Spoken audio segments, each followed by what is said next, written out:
And the technology that we're going to share with you this weekend has a unique name. We call it reality bridging. Reality bridging. I'm going to make you go into a deep trance trying to figure out what that means, right? We're going to clarify it for you. But reality bridging, it's the technology of vital communication and true freedom. Because what you're going to find is, you're going to find there's going to be a vitality in your communication when you start using the techniques we're going to teach you. And there's going to be a sense of absolute freedom where you can share with somebody what your real feelings are and never ever offend them. They won't have to hear you and cry and feel bad, and you won't feel so bad either. We want to make sure that communication is vital, that you're always connecting, that you feel good when you're communicating, so does the person you're communicating with, and it produces results. That's our outcome. And to be able to do that without having to worry creates an unbelievable level of freedom for people. Because how many of you, be honest, have felt feelings at times and you were upset, but you didn't share it because you didn't know how, or you didn't share it because, well, you thought, well, maybe it's really about me, or you didn't share it because you didn't want to offend somebody even though you were mad or upset? How many have had that experience in the past? And when you don't share something, what happens when you just keep it inside and build it up? Yeah, it festers. Does it get better or worse? It gets a lot worse, and eventually what happens, then you blow up about something that could have been handled so much easier along the way. But then there's the other approach, which is you're looking for things on a regular basis to be able to give people feedback about. And some people develop that habit. Or you communicate in a way where basically you're communicating your feelings, like you're upset, but do you always have all the information? No. And so you're making a decision about how to feel based on false information. How many of you have ever gotten upset and later on felt a little dumb because you found out you were upset about something really shouldn't have been upset about? So one philosophy says, keep it inside. The other philosophy says, well, get it out. Well, what if you get it out and then you find out you were wrong? By the way, do we like being wrong? No. So then what would we probably do? Justify, defend? Well, yeah, I didn't know that, but if you've done that before. Right? And that does not make a relationship work. Plus, that person gets upset. It's kind of like, anybody ever come up to you and say, why are you upset? And you go, I'm not upset. You go, no, yeah, you are. You go, no, I'm not. Yes, you are. Well, I'm getting upset. Okay, that also happens unless we're really clear. So what we're really going to do is we're going to start our whole basis of studying of communication to remember one thing, and write this in your notes if you would, and that is the quality of your life is directly related to the quality of your communication. The quality of your life is the quality of your communication, period. The quality of your life is the quality of your communication. Now, pretty basic idea, nothing earth-shattering, but I'm here to tell you that's your entire life comes down to this. The quality of your entire life comes down to the quality of how you communicate. With whom? No. With whom first do you think determines how you... That's right. The quality of your life starts with the quality of how you communicate to yourself. That's where it all starts. How you feel is not based on the environment. Is it based, like how you feel, is that determined based on, like, whether or not you have lots of money? Yes or no? I think a little mixed reaction on that one. They go, well, no, it's not. No, absolutely not, no. How's that for incongruent communication from a lot of you, right? Okay, some of you have a little mixed feelings about this, don't you? But let me ask you a question. How many of you know somebody who has tons of money and is still not happy? Interesting. How many of you know somebody who doesn't have any money at all but seems to be very happy? So does money determine your happiness, yes or no? How many know if you had lots of money, though, you'd be happy, you're different? Okay. If I had your money, I'd be happy, no problem. Give me your money and we'll try, okay? People say money can't buy happiness, don't know where to shop. No, see, that's not going to do it, is it? It's not the money, it's how you communicate to yourself about money, your lack of it, or the abundance you think you have. By the way, can people have an abundance but communicate to themselves that they're still in scarcity, yes or no? Yes. Absolutely. So money doesn't do it. Is how you feel determined by whether or not the weather is good? Yes. Oh, really? Are there people in freezing weather who are very happy, yes or no? Are there people in hot weather that are very happy, yes or no? Are there people that are in either one of those weathers in the opposite degree that have opposite feelings? Has that transed you out yet? Yes. See, the weather doesn't determine it. Is it, whether you're happy or not, determined by whether or not other people say they love you? You go, yes, but it shouldn't. So you sit there and should all over yourself, huh? Okay. Okay? You're right, it probably shouldn't, but a lot of us connect that real directly. But I got a question for you. Somebody comes up to you and they tell you, I love you. Or they come up and they hug you. Or they look at you that certain special way.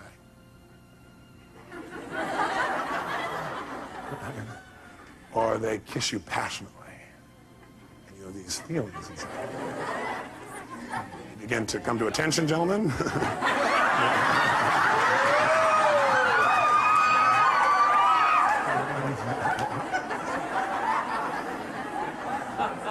Now, when all that stuff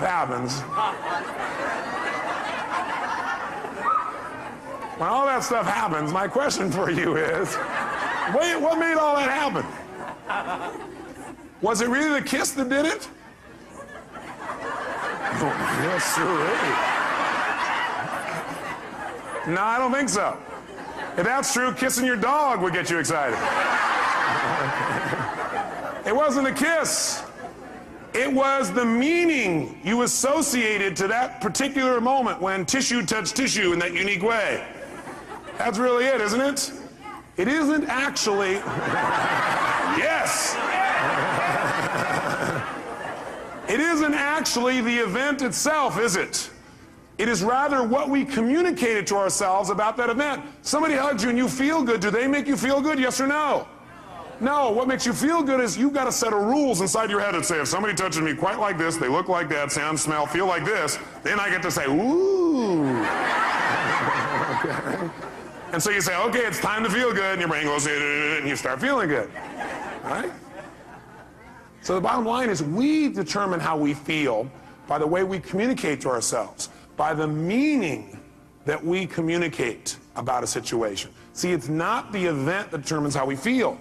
It's the meaning that we associate to the event that determines how we feel. And that meaning is something we create and we communicate to ourselves.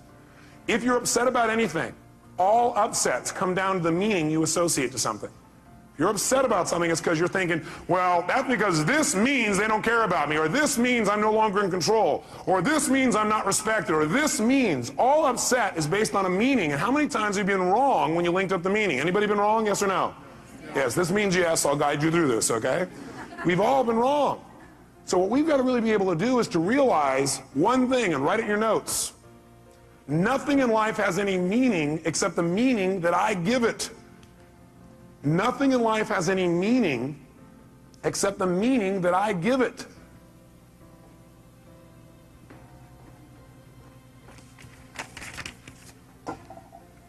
Nothing in life has any meaning except the meaning that I give it.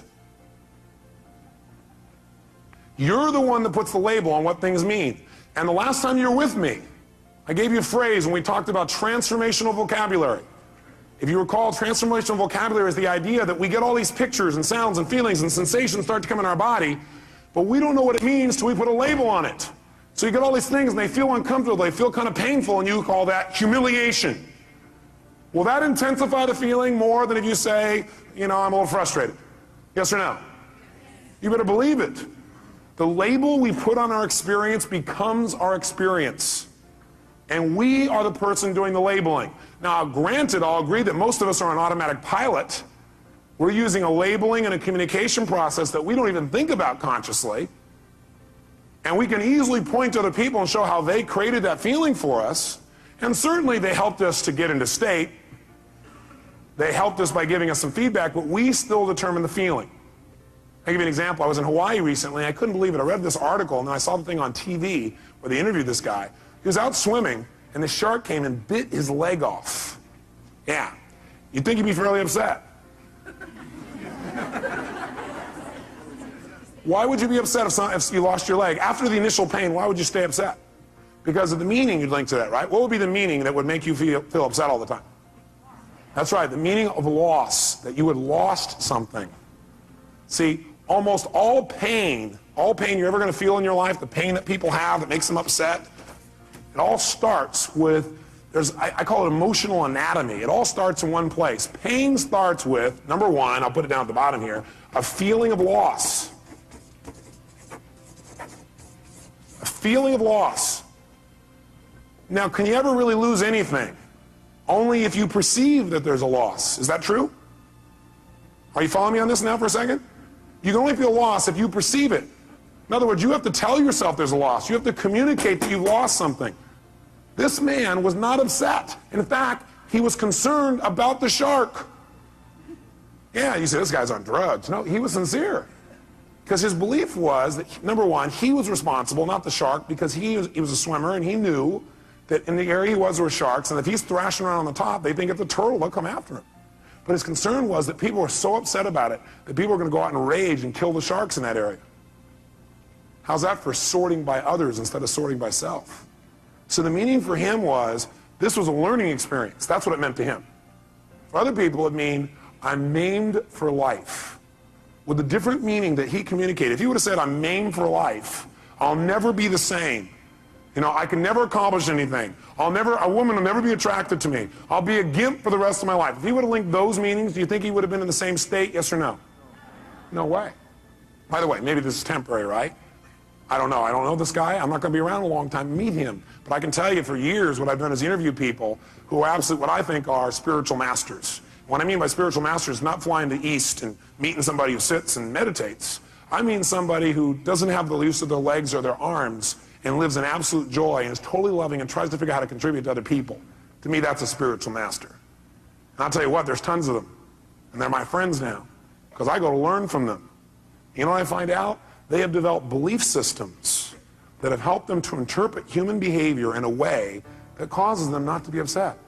Because no matter what happens, they finally figured out something. If you want to succeed in life, figure out how it works and then do it that way, not the way you think it should be. See, what most of us do is we run around in life with all these rules about how life should be, about how you should be, about he should be, how doctors should be, how staff should be, how patients should be. But you know how they're going to be? How they really are. Not how you want them to be. And then every time they don't meet your criteria, rah, you communicate to yourself, it's time to be annoyed. Or maybe a more intense word. Is that true? When you have an upset of any sort, you're feeling some negative emotion, it always comes down to really you have a feeling of what? Loss. But do you ever really lose? No, you don't ever lose anything. It just changes form. Hey, nothing in the entire universe ever disappears. Nothing. Not your physical body, not rocks, not stones, nothing. Everything in the universe transforms from one form to another. You take water and you try and destroy it, let's say you boil it, what does it become? Steam. Everything in the world transforms to a higher level. It's always transforming. You got to realize you can't lose anything. You can transform things, but you can't lose anything. Now you can try and pretend you've lost something. You can like be upset with somebody and then go, oh my God, I've lost their love, or they've lost mine, or I've lost respect. How do you lose respect? You can't lose something that's already inside of you. See, the problem is people are, looking for love in all the wrong places.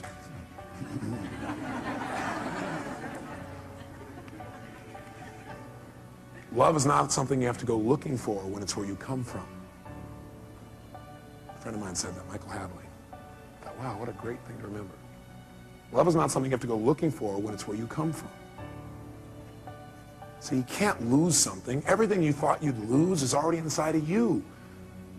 See, if you won't feel respect, it's because you aren't choosing to focus on being respected. You're not communicating to yourself that you should be respected. What if I said something to you? And I said it in a way that made you feel disrespected. It made you feel disrespected, or you took what I said, managed to interpret it, represent to yourself, and communicate to yourself that my saying it in that tone of voice means I don't respect you, therefore you can't have these feelings. Does that make any sense? No. Do we do it all the time? Yes. Do we want to continue to do it? No. Okay? We want to change that. You can't ever lose anything. Now you can perceive you've lost something. And by the way, do some people who've not lost a limb, not lost their eyesight, not lost anything, feel like they've lost over little stupid things, yes or no? Some people feel lost about something they never even had in the first place. Like they had this goal and it didn't happen. And then they go, shh, I lost my goal. You never had it. Or they have this expectation. Most upsets are about expectations that aren't met. Isn't that true? You expect somebody to do something. You expected yourself to do something. You expected life to do something. You expected the weather to be a certain way and it didn't happen. You go, oh, I lost out. How could you lose out on something you never had? You must have been very confused. So you can't lose. But if you want to feel bad, what you have to do is have the illusion of loss. Create the illusion of loss. That's all you have to do to feel bad. So I'll guide you on how to feel bad. Step one, feel bad. Create the illusion of loss. I want you to make sure you take notes. The next time you want to feel bad, you know what to do. Okay? Now, after the illusion of loss, what that usually does is that creates a second major emotion in the anatomy of human emotion, and that is feeling of hurt. Feel hurt. And usually what happens is people don't notice the loss thing, they notice they feel hurt. If they're sensitive. Because this stuff happens pretty fast, doesn't it? Like, we've forgotten it's loss. All we know is we feel hurt. Anytime somebody feels hurt, what it really is, they have a sense of loss about something. They lost out on their expectation, they lost out on what they thought they had, they think they've lost out on something else, they think they're missing out, they think something has changed, they think they're losing something, and they feel bad, they feel hurt. How many have felt hurt in a personal relationship? Great. Tell me, raise your hand and tell me, what did you feel hurt about? Give me an example. Yes, sir. You felt hurt about dishonesty, meaning you felt this person had been dishonest with you.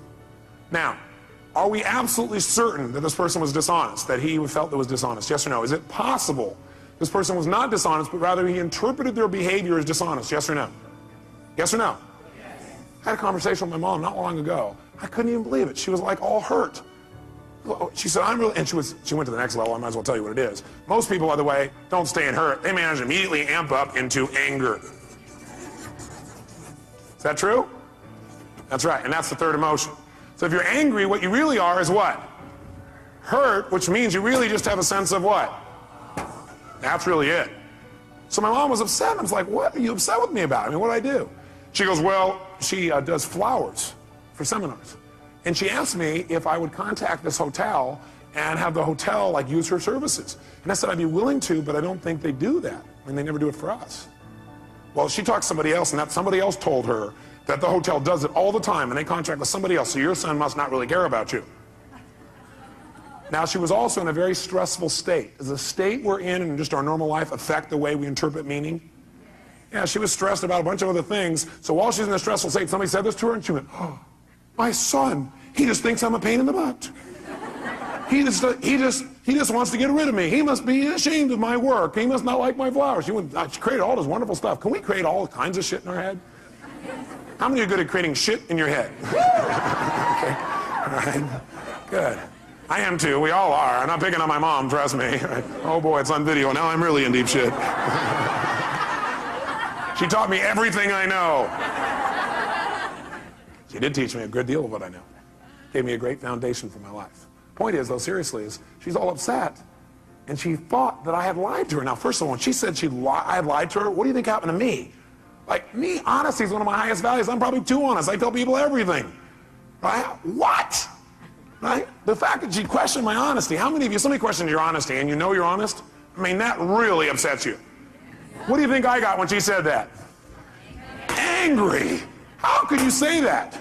And plus, I just did all these things for you. And I started remembering all the stuff I was doing for her, and I said, I have never lied to you in my life. Well, maybe when I was a little kid, but not since then. I said, what are you talking? I can't even believe that. Why was I angry? Because I felt what by her statement? And I felt hurt because I had a sense of what? Loss. And my loss was, how could we lose that connection of knowing who each other are? When my own mom. I mean, do anything for her. I just got done doing this unique thing for her that, I mean, blew her out of her shorts. She didn't ever expect it. Right? Blew her out of her shorts. Interesting picture.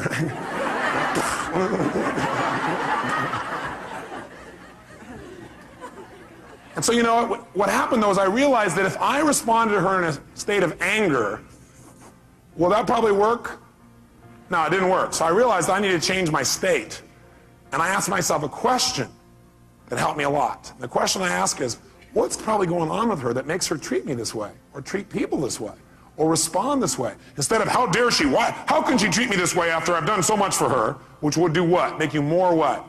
Upset. Different question I asked, I wonder what's going on with her that's making her respond this way. I wonder what she's stressed about. And I asked her, and she told me, and she apologized, and just dropped right away. I'm here to tell you a belief I want you to remember for the rest of your life, that if all you do is remember this out of the whole weekend and really remember it at the right times, it'll change the way you communicate with other human beings. And the belief is this: then in any communication with another human being where you get a response from someone, in any communication with another human being and you get a response from someone, that response is either a loving response or a cry for help. In any communication that you have with another human being, where they give you some kind of response, they respond to you in some way, and that communication is either a loving response or a cry for help. That's it. Those are the only two kinds of responses. So one more time. In any communication with another human being, and they respond to you, they communicate to you, they react to you, they respond to you, that reaction, that response, I don't care what it looks like on the outside or what it seems like, it's either a loving response or a cry for help. Which one do you think my mom was doing in this situation? Was that a loving response or a cry for help? It was a cry for help, and the help is saying, I'm feeling what? Hurt because I have a sense of what? It may not be true, but that's what I feel, and that person's a cry for help. Now, how do most people respond to a cry for help? With another cry for help. Is that true? How did I first start to respond to my mom? She's angry with me. She doesn't have a right to be angry. How could she do this to me? What's going on? I get angry back. So I respond with a cry for help. How dare you? How can you say this to me? Don't pull this crap on me. Look what I do for you. What kind of crap is this? Interesting. So when two people are yelling at each other, crying for help back and forth, who gets helped?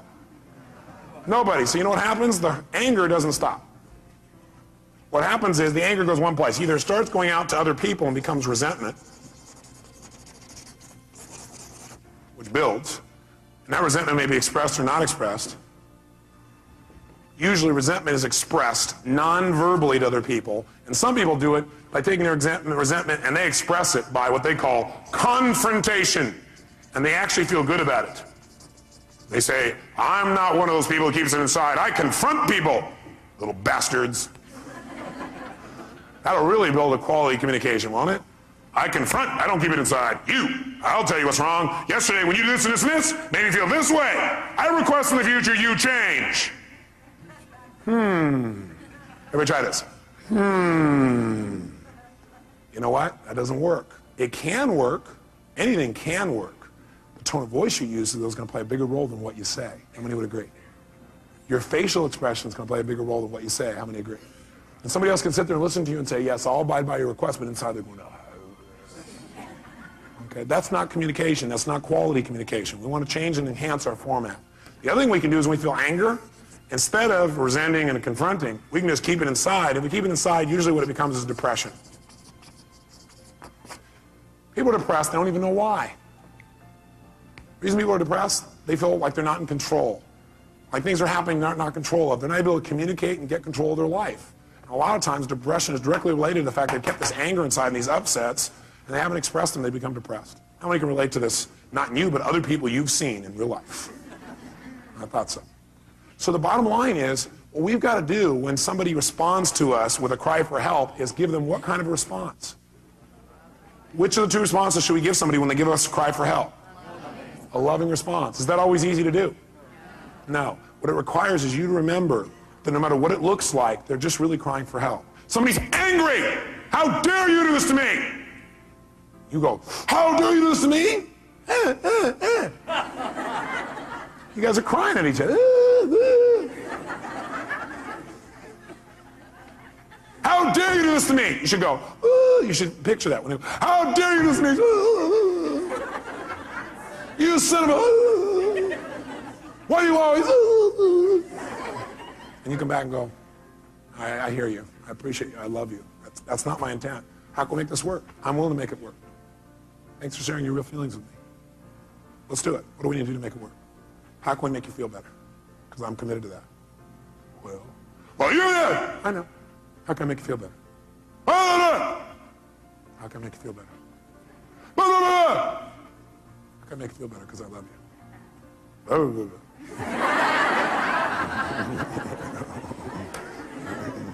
How can I make you feel better? I'm willing to do it. What is it going to take? How can I feel it? What will it take? Let's do it right now.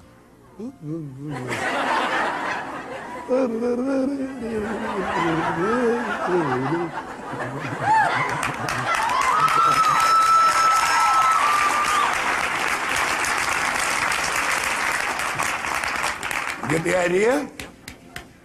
You don't want to respond to a cry for help by crying yourself. You want to be bigger. And the way you get bigger is you remember this. You remember it, you use it, you make it work. Okay? This will change your life, that one belief, if you also execute it. And you know what you're going to learn today? You're going to learn some skills today that are so easy and so simple that all you got to do is commit to making them a habit so you don't have to think about it anymore. Your life will change forever. Your personal life, the way you communicate to yourself, your practice, your team, and most of you are already so bonded, you're incredible. But is there always a deeper level that we could pursue, yes or no? There's always a deeper connection. And if it's possible, should we pursue it? Yeah, why not have more ecstasy? Why not be closer? Why not be more loving? Why not be more connected? Why not do more? Why not create more? Why not make it happen? Why not? Why not us? Why not now? That's what we're going to do this day. So get the feeling for what it is. It all comes down to meaning. We change the meaning, we change it all. I'll give you an example too. When I was on my first book tour, this woman calls me up on the phone, right, on the radio, and I love doing the radio responses. I love like real fast, being able to help people. So this woman calls up and she goes, Mr. Robbins, she goes, I've tried everything. I'm so upset. I'm depressed all the time. I've been depressed now for 7 years. I said, gosh, how have you accomplished that? She goes, what? I said, how have you accomplished that? I mean, that's pretty amazing. I said, are you depressed even when you sleep? She goes, when I sleep? What I'm doing is breaking her what? You remember? Pattern, interrupting her pattern. That's all you got to do. If you respond to people and go, oh man, I'm sorry you feel that way, and that's not enough. Sometimes you got to interrupt the pattern, tease them, and be loving, but tease them. Because if you just go, oh, it's okay, they're getting a lot of feedback. They're being rewarded for feeling bad. Is that true? So you got to be careful. You got to be loving, but you got to be fun and loving. So that would be my response. A loving, fun-loving response. An outrageously fun, loving response. That'll break their pattern. Do something they don't expect. So I said, well, what's the challenge? You go, well, it's because my boyfriend left me 7 years ago. He left me. He took my whole life. I said, he took your whole life? He goes, yeah, I gave him everything. I said, everything? You kept your voice, I hear. So, well, you know, he gave me everything. My whole life's run forever. Why is she in pain? That's right. She feels tremendous depression, actually, because she's been angry, because she really felt what? Hurt, because she has a sense of what? Are there people who end a relationship and don't feel a sense of loss? Yes or no? Yes, because you have to tell yourself it's a loss. You have to communicate it's a loss. How many found that in the past what you thought was a loss was actually your gain? But when you thought it was a loss, how did you feel?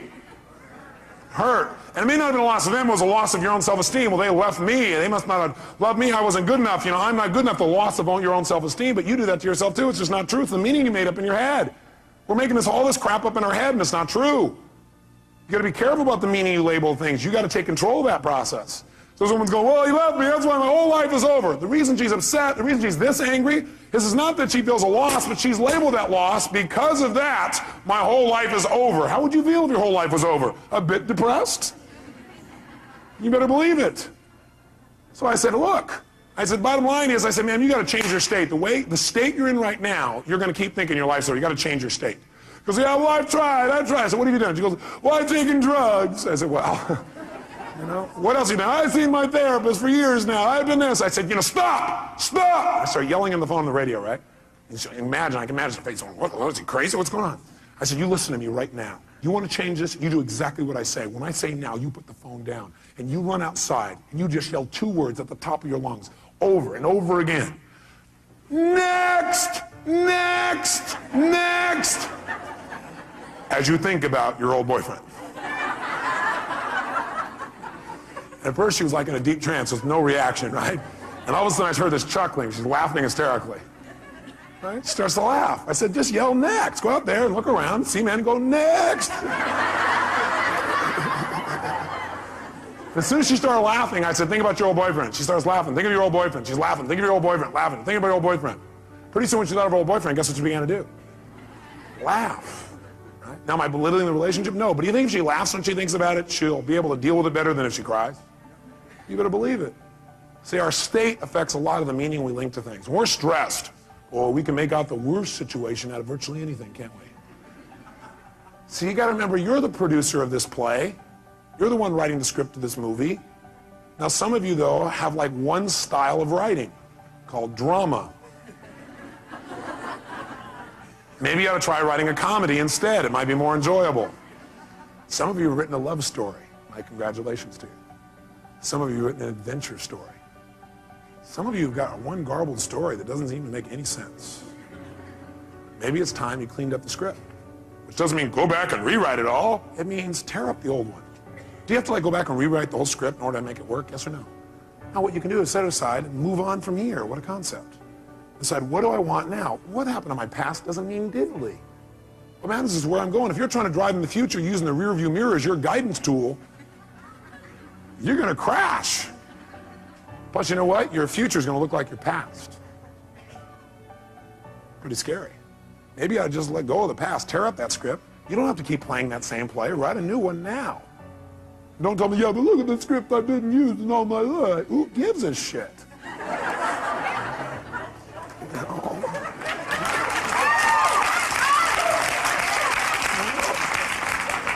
Put it in the circular file and write a new one. You know, be spontaneous. Maybe you want to write some of it along the way. Maybe you don't have to have the whole thing planned out, every detail, know exactly what's going to happen, when it's going to happen. And then you won't be so upset when it doesn't go the way you wrote the first version of the script. Called your expectations in your head. Maybe then you'll go, well, this script is kind of a guideline. It isn't like my absolute must or I'm going to be peeved. Maybe that would help things a lot. See, the whole key is the quality of life is the quality of communication. Number one, with yourself. Because nothing has any meaning except the meaning you give it. And the meaning you give it is going to determine how you feel. How you feel is going to determine what you do, and what you do is going to shape your destiny. See, if I interpret this means this person doesn't love me, and now all of a sudden I'm going to feel lousy about it, and I'm going to do things either verbally or non-verbally to get back maybe. Or, at the very worst, I'll withhold my emotions because I don't want to be hurt again. And does that withholding make my relationship better, yes or no? No, now all of a sudden we start to drift apart. And now I start doing things that will change my destiny and separate me from somebody I really love and somebody who really loves me, all because I made up a bunch of crap in my head. Nothing has any meaning except the meaning you give it, bottom line. And so if we want to change our lives, we really want to make things work, make sure I remember this, write it in your note. It's not the event, it's what we do with it that determines the quality of your life. It's not the event, it's what you do with it that determines the quality of your life. And what we do with it is what we do with it inside of our head. It's not the event. It's what we do with the event that determines the quality of our life. What do we do with it inside of our head? We can take things that destroy other people and cause them to make us better. This whole seminar today you're going to go through is a result of me having an event that was not pleasurable last night. Especially since I was exhausted, I had no sleep. That also amplified my feelings about the situation. And then what happened was I asked myself a question. How can I use this? What's great about this? I was not feeling it was great. How can I use this? What's great about this? My brain started saying what's great about this is it means what we tried to do before this wasn't making sense. We almost had it, but it wasn't quite there. So what's great about this, I found that out because I want to share with you the best. What's great about it is I can use this intense emotion to see what really will work in the most intense feelings I've got. Wow, what a great deal. See, it's not the event, it's what you do with it. And remember, the meaning you associate or assign to something, the meaning you associate, right, put in parentheses, or assign to something, determines how you feel and what you do. So the meaning you associate or that you assign to something determines how you feel and what you do throughout your life. Determines how you feel and what you do throughout your life. Bless you. The problem is, are you communicating to yourself in a way that's empowering or disempowering? And what would you say a good deal of time it is, probably, if you're not totally happy? Disempowering. So the problem is not the event. The problem is the meaning that you're associating to things that's affecting your actions throughout your whole life, determining your destiny, is probably disempowering a good deal of the time. If you're not happy. If you're happy, you're probably assigning a lot of empowering meanings, aren't you? You've come up with some core beliefs and ways of looking at the world that really help you to evaluate things in a way where you're really in charge, or you're not in reaction. So if we want to really take control, then we got to remember what I've already said. Nothing in life has any meaning except the meaning that we give it. So for example, the doctor raises his voice, says, please give me this. Or maybe he doesn't say please, he says, get me this. He doesn't say the word please. What does that mean? Scumbag doctor, that's what it means. It means he doesn't respect you, right? It means he doesn't care about you, right? Isn't that what it means? If you're upset, that's what the meaning you've attached to it is. How many would agree? What else could it mean? He's angry. If he's angry, or he's stressed, or he's frustrated, does that give him a right to snap at you, yes or no? No way. We're not making him right. We just want to know what it really means first. Does that make sense? How many of you have ever screwed up? Can I see a show of hands? How many of you have ever snapped at somebody and had nothing to do with them? It was just your state. You were so stressed about something else. How many have done this even with people you totally love, like your children? Everybody together, ready? I'll try it again. Very nice. Just think about that. Now, when the doctor does that, instead of going, he has no right to do that, you're right, he has no right to do it. You're absolutely right. And you need to help him so he doesn't do that anymore. You need to help him, not make him wrong. If you make him wrong, is that going to enroll him in not doing this again, yes or no? Doctor, when all of a sudden you keep asking your staff and they don't deliver something you need, does that mean they're incompetent? Mean they don't care? Mean they're not as committed as you? You're working to the bone, you don't have any time? You're not even getting paid, they're getting paid, they must not care about you. Is that what it means? No. What might it mean?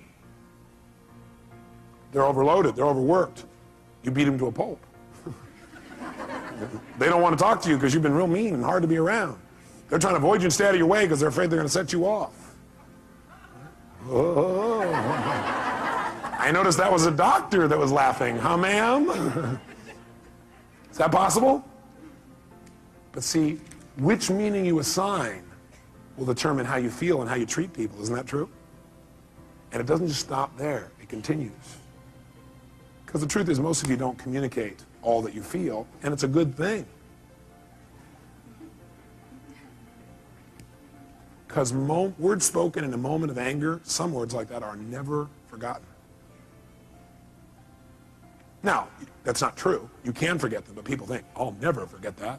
And they keep telling them, I'll never forget that. I'll never forget that. I'll never, never. I will not forget that. And they work real hard to remember it. But how many of you have forgotten your own home telephone number, address, or how to spell the word the? So you can forget, can't you? Yes. Actually, forgetting is a very useful tool. I may want to teach you before the weekend's up the power of forgetting. Not forgiving, forgetting. Ready?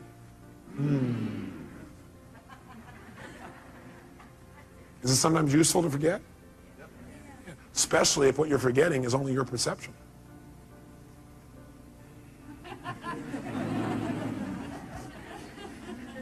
Especially since your memories are nothing but myths anyway. Because if you asked my mother, I bet she'd have a different story. True? That's right. See, the bottom line in life then is we've got to make sure that we assign a meaning that empowers and doesn't disempower. By the way, we don't really know for sure what the meaning is unless we ask. By the way, do we always have to ask? No. Sometimes we can hallucinate that people are coming from the best place. How often would it be useful to hallucinate that people are really coming from positive intention? Yes. See, if you question my behavior, I can probably deal with that. But if you question my intention, that is going to really hurt me. Because I'm going to go, don't we have a relationship? Don't you know who I am? But that's probably not how I'm going to respond. I'll probably respond with a cry for help by being pissed off that you could ever question my integrity or my intent or whether I care about you. I mean, how can you do that after all I've done for you? And then people start justifying and noticing all the things they've done for you. Then they get really even more mad, amped out. Is that true? Okay. So what we've got to really do is we've got to say, okay, I don't know what the meaning is. I'm not sure what the meaning is. But I'm sure that the intent is positive. The person's either stressed or something else, but I know who they are. I remember who this person really is. The moment doesn't matter. This too shall pass. Is that true? Unless I decide to try and hang on to it, not let it pass.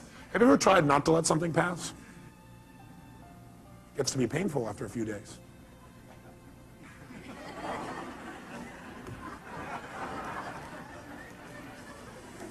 You come home. You caught that one, huh? That's good. That's right.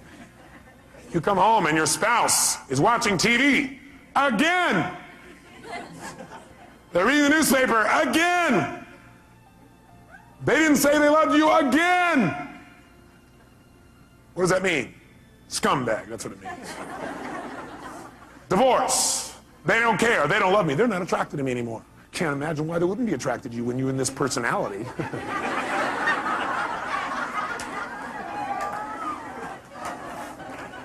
probably looks at other men, looks at other women. Can't imagine why when they get to come home to seeing you in this unique state. Because they don't have very good taste, that's why. They don't know what they've got. Maybe they know what they've got. Maybe that's why they're looking. The meaning we link to things determines our actions, therefore our destiny. I've already shared that with you. The key then is to choose empowering versus disempowering meanings. The key for us from now on is when something happens, we're going to probably have a reaction, and after we're done with our little reaction, we should sit back and say, what's a more empowering way of looking at this? What might be a more empowering way of looking at this? What else could this mean? Because I choose the empowering one. I may be wrong. Is it possible the person really is a scumbag? I guess anything's possible. But it probably won't empower you to look at them that way. Because people tend to be whatever you make them. You might want to write that down. People tend to be whatever you make them. Pretty important frame. And I want you to remember this. Write this in your notes. Whatever you look for, you will find. Whatever you look for, you will find. Whatever you look for, you're going to get. And by the way we look for things is we ask questions about people, about our life, about ourselves. That's how you look for things. The way you direct what you focus on is ask a question. Very quickly, look around this room as fast as you can. I want you to notice everything in this room that's brown. Quick, everything that's brown, brown. Clothing, people's hair, floors, anything brown, brown, brown. Only brown, brown, brown, brown, brown, brown, brown. Close your eyes. With your eyes closed now, tell me everything in this room that's red. Raise your hand if you see a lot more brown in your head than you see red. Raise your hand. Open your eyes. Look for red now. See everything you see in this room that's red. Red, red, red. Anywhere you can see it. Clothing, people. Anywhere you see red, red, red, red, red. Look around. Red, red, red. How many see a lot more red now? Raise your hand. Guess what? You get what you look for. And I got you to look for it by asking a question. That's also how you get yourself to look for things, by asking a question. Like, what's wrong with this person? And you know what? If you look, you'll find what's wrong. Here's wrong. Look, there's what's wrong with them. Why are they such a scumbag? You say, okay, why? All right, here's one reason, here's another, here's another. How come I can never succeed? Well, let's see here. You look inside, you say, oh, yeah, these suspenders aren't the right level. Yeah, this here, yeah, my childhood, yeah, I got all the reasons. We get what we look for. Can you find somebody who's horrible, and could you find something good in them if you look for it? Yes or no? Yeah, because you're the one that determines whether it's good or not anyway. Isn't that true? Could you find something good in Saddam Hussein if you wanted to? I'm not saying we should. Right? If you wanted to, could you? Do certain people think he's good? Yeah. People say, hey, he's gotten back our land. I don't necessarily agree. But you don't have to agree to be able to appreciate. Is there a difference? Yeah. You can appreciate somebody's view even if you don't agree with it. You can appreciate that for them that's true. You can appreciate that they have a different reality than you have about something. Most of us think we all have to share the same perceived reality. Now, sure, we share the same physical reality, but physical reality is not what most of us experience. We experience a perceived reality we've made up in our head. Isn't that true? And so do you remember what the title of this technology is? Bridging realities. What we're going to want to do is build a bridge between our reality and somebody else's so that we can connect and have a relationship. We don't have to make them live in our reality. We don't have to hold our reality as their absolute. We can create a bridge. And by having that bridge, we can exchange information between our two cities, our two communities of emotion, our two communities of understanding. We have to create a connection. We're no longer separate. We're connected. And we can share. We can have our own identity and feeling. We can also connect and share. There's no limit. We can do it at any moment. All we have to do is choose to cross the bridge. That's all we got to do. Bridge the reality. And we're going to show you how to do that with people for the rest of your life. It'll change your life like few things you've ever learned in your life. It'll be so simple, it'll be a joke. But it starts with this basic philosophical understanding that the way you feel is based on the meaning you give things. You're the one giving the meaning no matter what, even though it feels like somebody else. And the question is, are you doing an empowering meaning or a disempowering meaning? And if you say, yeah, but look, I got proof. I got proof that what I'm saying is true. Do you want to be in right, or do you want to be in relationship? Do you want to be right, or do you want to be in love? Well, write that down. Ask yourself instead of a question in the future. Next time you're in an argument, you want to ask yourself, do I want to be right or do I want to be in love? Because that's really your choice. That's really it. See, I think I told you last time I was here, I had a time a few years back where I had a unique partner who I really cared a lot about. He embezzled $250,000 and had me $758,000 in debt. I got a bit peeved by this. I got angrier than I ever remember because I felt so massively what? Hurt. And it's because I had a feeling of what? Loss. The money was part of it. The ability to not have to think about money was another part of it. An equally big part of it was I cared about this person. And they took advantage of me. I felt the loss of trust, the loss of love, loss of connection. All that got stacked into this anger. How many would hear that? Okay? But see, the truth of the matter is, do I have every right to be able to point and show that this guy is wrong? Sure. Will that make my life better? No. What I got to do is say, how can I use this and move on? Not make him right, not make him wrong. Just go, okay. God, I wonder what would make a person do that. You know, when I finally started asking what would make a person do that, I created my entire Destiny Technologies. It probably is the most powerful set of distinctions I've made in my lifetime. Because I figured out how I could use it and what I could learn from it, instead of, how come this happened to me? And I turned my finances around like 100-fold. From my little company doing $4 million a year to $50 million a year. It's a fairly large jump. All because I chose to create a different meaning. The meaning is, this is a chance for me to go to the next level. The meaning is, this is a chance for me to learn and make something better than it's ever been before. Once you link that meaning, the world changes. Just remember, if you don't like the way you feel, change what things mean. Change your perception of what something means, or change your actions. That's what it takes, and you'll change the way you feel in a heartbeat. I put a little metaphor here, a couple of them for you. I just want to remind you that when you decide you can't find something also, remember I said what you look for, you'll find? When you decide you can't find something, you'll also discover you won't find it. Because whether you believe something is true, whether you believe it's not, you're right. How many have had the experience of having somebody say to you something like, can you find me the salt? And you think to yourself, hey, would you go in the cabinets and get me the salt? And as you're walking there, you're thinking, I don't know what the salt is. You walk up there, you open up, I don't know what it is. And you really do look, don't you? You really look. But you already have this belief that says, I can't find the salt. So what happens? A few minutes later, you go, it's not in here. They go, what are you talking about? It's right there on the shelf. You go, no, it's not. They walk in, they walk right beside you, reach right in front of your face and go, what is this?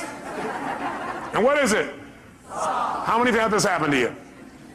Now, the salt ball's already there. You said, Tony, what I look for, I'll find. Yes, what you look for in earnest, you'll find. See, what you really want the answer to, you'll get. But if you go, why am I so happy? But you really don't want to know the answer, you're not going to get the answer. Or what's really great about this person? You won't get an answer. It's only what you seek for in earnest. If you don't look for something, you won't find it. You're right. If you don't commit yourself to finding it, you won't. Good thing for you to remember. What do you do when an upset happens? Well, let me give you an example of what I learned from racing school. It changed my whole life. I race cars, formula cars. And so I went to several different schools, by the way, to do this.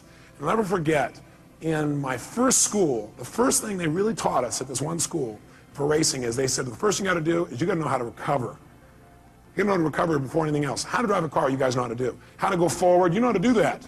What you got to do is learn how to recover when you hit the skids in the road.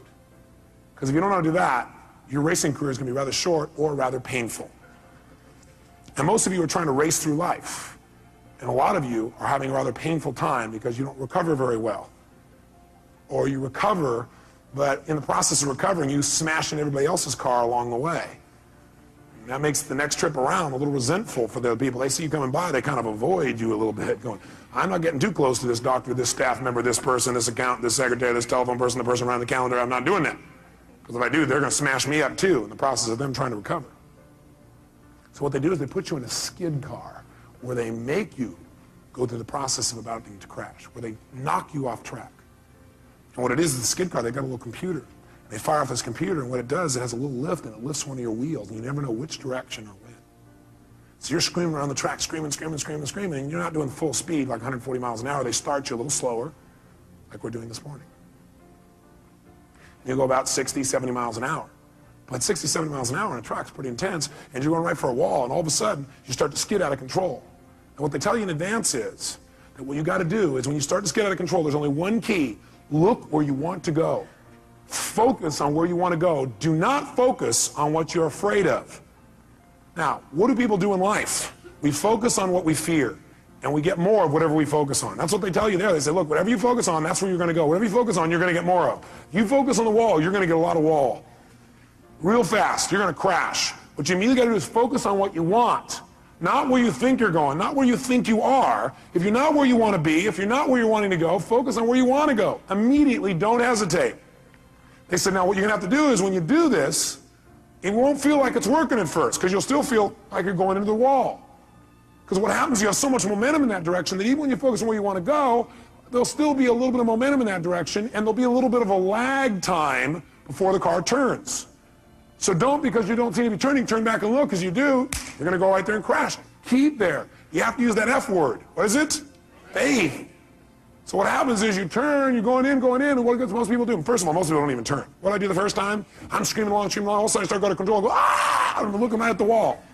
My instructor last minute saves my life by grabbing my head and going, and pulling my head physically in the direction I should be looking, which is directly 90 degrees opposite of where I was going, right? I'm heading for the wall. This is where I need to look. So we're all about to crash, and he goes like this, and he's pulling my head over here, and all of a sudden I'm going, oh, and I want to look back, oh, when are we going to, oh. And the last second, it turned away. And I went, oh my God, my heart's beating out of me. I said, maybe I should try a different sport. I thought, now this is a good metaphor for life, so let me do it again. So I go out there, and you never know when they're going to do it. You're going, and all of a sudden I'm starting to love racing again, racing, all of a sudden, I started to go, and you know what I did? Boom. I pulled my head, I'm like pulling my head in this direction, because I keep wanting to go this way, and look at what it is, pulling, and I'm waiting, and sure enough, the car turns just in time.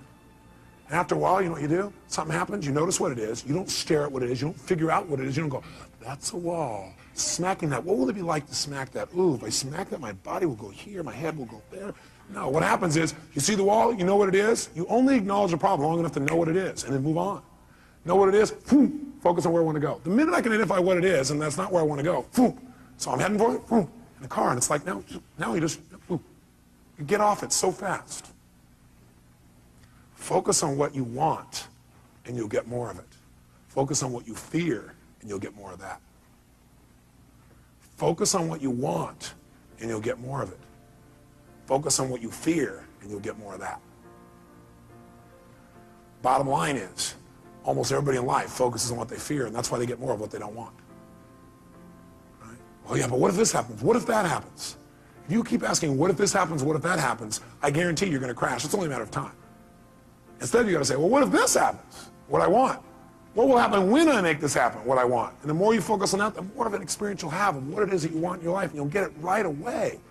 Now, here's the problem. You got to still hang on to your F. What is it?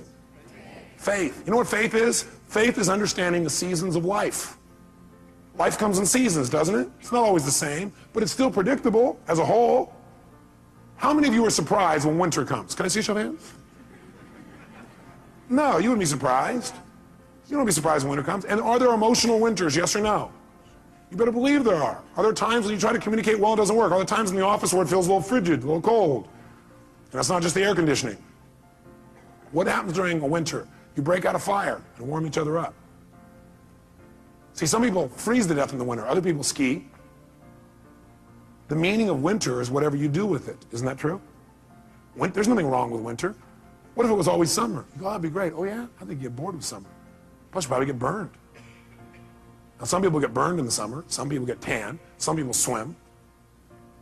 Some people go on vacation. Springtime's a great time, too. You get to plant. Fall, you get to reap. But you know what happens to some people in life? What some people do is they say, okay, I'm doing what you said, Robbins. I turn, I focus, but it's not working.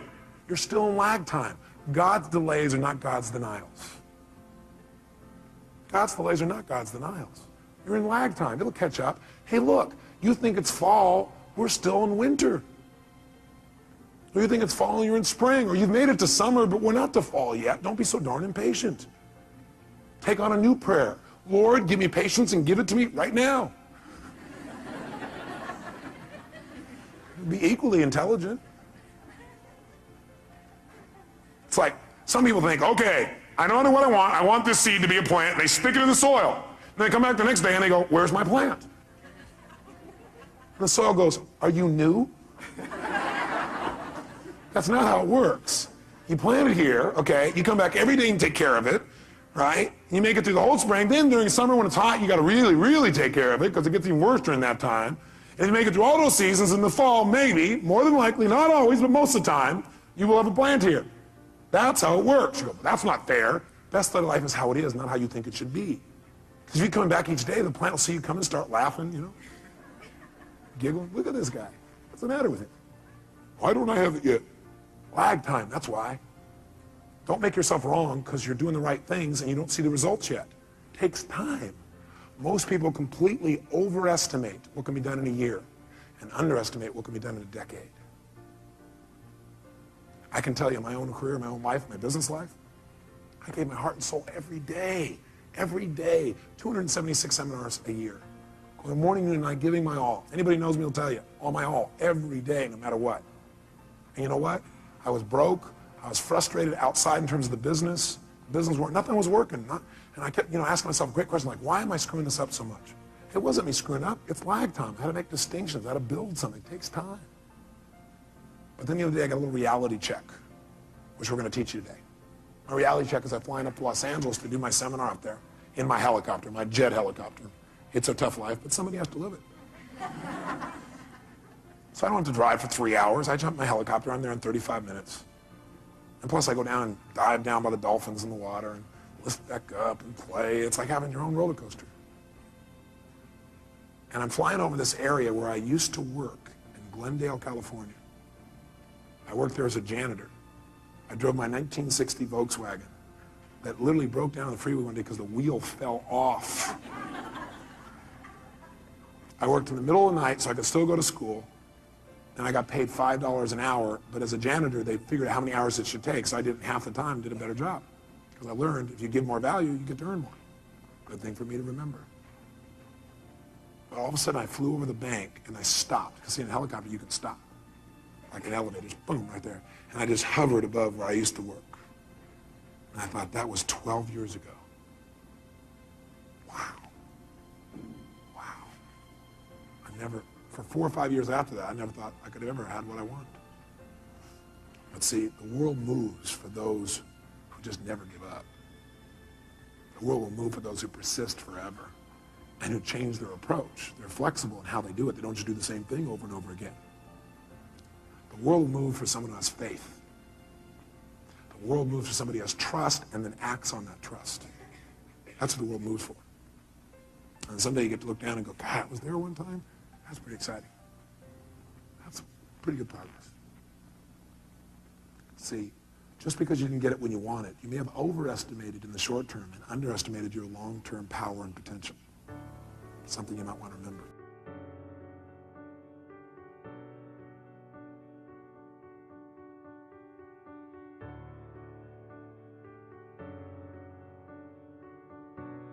We mentioned something earlier, but I want to make sure you put it in your notes.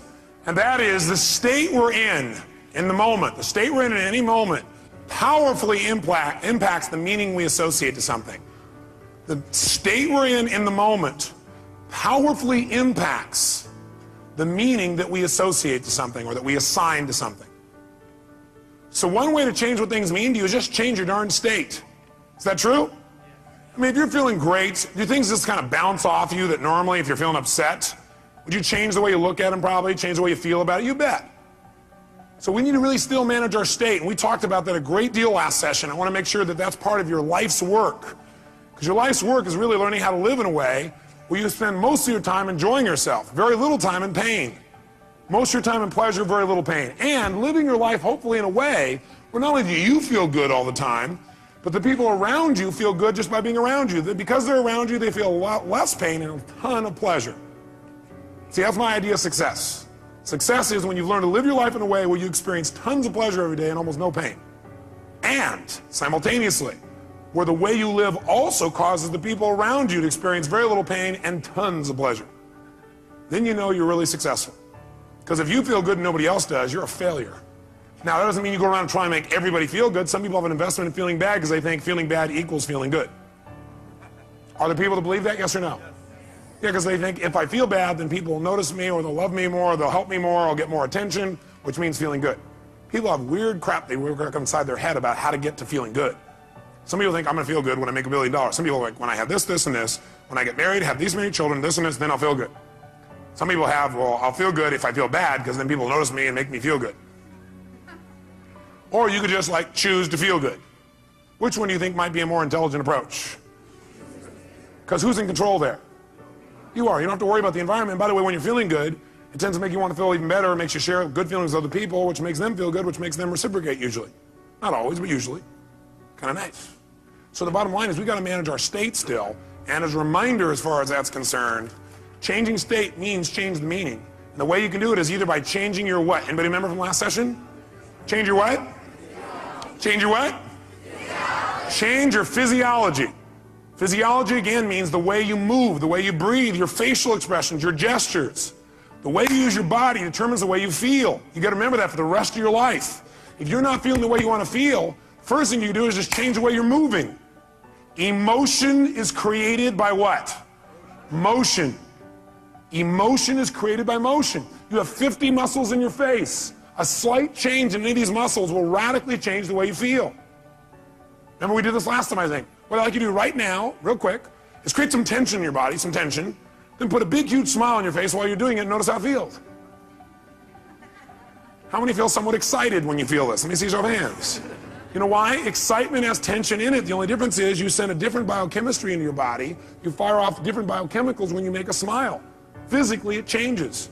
You want to get depressed? What do? Drop your shoulders, look down, breathe shallow, drool. Right? Change the way you move. Some people have limited emotions because they have limited motion. They're trying to express their feelings and they go, I have something important I want to share with you. Hear me. Feel me. I am man. Feel this? Versus, listen to me. Come on, let's make this happen. Let's do this. Do you understand what I'm talking about here? The more emotion you have, the more emotion you have. And there's certain emotions you're not feeling because you're not making certain movements happen in your face. You want to change that. You want to go for more. See, did I mention to you last time, did we talk about how certain people who live together for a long time begin to look like each other? Did I mention it? Do you remember why? Because in order to be in rapport, we like people who are like us. So we mirror back similar facial expressions. We do it enough, we literally mold our muscles to be in that way. And we use those kinds of emotions on an ongoing basis. A lot of people look like their dog. I don't have the explanation for that one. I don't know if they're mirroring in that case, right? Maybe they're trying to pick somebody like it, right? But see, the thing we got to realize is we got to control our physiology. So throughout this day, as last time, I want you to remember to live at level 10. You remember what that means? Living at level 10 means what you got to do is ask yourself on a scale from 0 to 10, where's my level of energy? 0 is dead, 10 is unstoppable. Which level is going to allow you to get more out of this weekend? Which one? 10, without a doubt. If nothing else happens from you coming to these fortune programs, but every time you get here, you demand from yourself for 4 days to live at level 10. You think you might develop a little stronger emotional muscle, yes or no? And pretty soon what used to be hard to do, like demanding 10, is the way you live. It's easy. It's like you can live that way easy, no problem. And now you go home and you live at that level. Does that impact your patients, yes or no? Does that impact each other in the office, yes or no? Does it impact your home life? Does that impact those ecstasy ideas we had about the relationship at home? Yes. See, if you're level 10 every time with your personal relationship, would that enhance it, yes or no? So how do you determine whether you're at 10 or not? You decide to go there, and the way you decide to go there is you got to ask yourself on a regular basis, where am I? See, I found the more you measure something, the better it gets. But if you don't measure it, you're not going to do well. If you set a goal on New Year's Eve, and then you check next New Year's, you're in trouble. Because you had one correction. It was at the end of the year, and it was too late. Once a month, you got a better chance. Once a week, you can really have it. Once a day, you won't have a bad year, you won't have a bad month, the worst you have is a bad day. The more we measure, the better we get. So what we've got to do is ask ourselves, where are we on a scale from 0 to 10? Where are you right now on a scale from 0 to 10? Sit right now like you would if you're at level 10. Okay, that's clear, you weren't at 10 then, isn't it? Come on, sit the way you'd be at level 10. I mean, absolutely, totally energized, excited, having fun, being outrageous and playful. Sit the way you'd be sitting right now if you're at level 10. Come on. And most, oh, you're not at 10. Come on. Come on, this is not 10. Let me see 10 here. Come on, even more energy, come on. Most of you would probably have to make some noise or do something with your body to get to level 10. Come on, wake your body up. Come on, come on, come on, come on, come on. Come on, wake your body up. Come on. Come on. Come on. Now, this is level 10. Now, go to level 2. And imagine trying to learn at this pace for the next 3 days. Go back to level 10. Come on, go, go, go, go, go, go, go, go. Come on, come on, come on, come on, come on, come on, come on, come on, come on, come on. Now, I want you to commit you're not going to drop below level 8 for the rest of the weekend. Are you willing to do that? Yes or no? Yes. Yes or no? Yes. Great. Now, if it's tough to stay at level 10, you want to push yourself to level 20. So just as a reminder, stand up. Remember how we do this? We put ourselves in a yes state. All remember what that means? Good. Then what I want you to do right now is take off your jacket. You have that. Not your blouse, ma'am, just the jacket. And we're going to put ourselves in that yes state. We're going to put ourselves in that state I talked about last time. Remember I gave you a metaphor the last time we were together, a reminder. I said there's a puddle of water here in front of me, and I'm an old person. I come up to that water, what will I do? No, not just walk around it, I'll walk around it and bitch about it while I walk around it. Okay? But if I'm a kid, how do I deal with a puddle? That's right, yes, boom, that's the state we're going in. All those who want to do that for the weekend say aye. If you were in that state and somebody like came along and said, yeah, how do kids deal with that? They go, yeah. Would that be a healthier response than going, it's okay? I'm looking for new ways to hiss and get this person. Would that be more healthy, yes or no? Sure, it's more playful, it's more outrageous. Next time somebody is real bitchy, just get real bitchy back, we'll do it funny. Will that break their pattern? Yeah, you might piss them off even more. Well, at least we're moving them in some direction. So when I say now, what you're going to do is you're going to wake your body up like a little kid again. You're going to scream, wait. You're going to scream and yell and be totally outrageous like a kid. If you weren't here before, you'll catch on quick. Then, at the peak of our being totally bizarre, weird, outrageous, playful, seductive, fun, adventurous, and outrageous again, what we're going to do at the peak of that is we're going to go and we're going to clap our hands and say the word yes right at that moment. And when you clap your hands and say yes at that moment, your job is to create more energy, more excitement, more outrageousness than the moment before. We'll do it faster and faster. At the end, we'll do the woe clap. But what I want you to do is go to level 20 on this. On a scale from 0 to 10, you're going to go to level 20. You go, that's impossible. That's why we're going to do it. Because also, once you've been to level 20, level 10 feels like you're relaxing by contrast. Okay, first let's just try the word yes strongly and notice how it feels again. Ready? Yes! Say it again stronger. Yes! Oh, even stronger. Yes! One more time. Yes! That feel pretty good? Yes! Okay, good. Now, let's put it all together. Be a little kid again, be outrageous, create some energy, come on.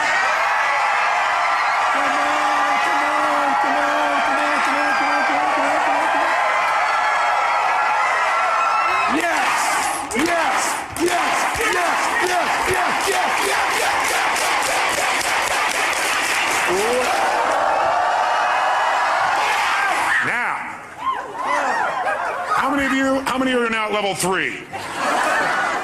Now some of you here for the first time going, what have I gotten myself into? It's a cult! It's the yes cult.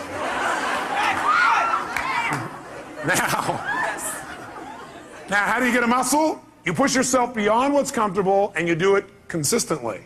And that creates growth. So we're going to do it again. You go, I barely survived the first one. Let's try it again. Ready? Wake your body up. Be outrageous. Come on.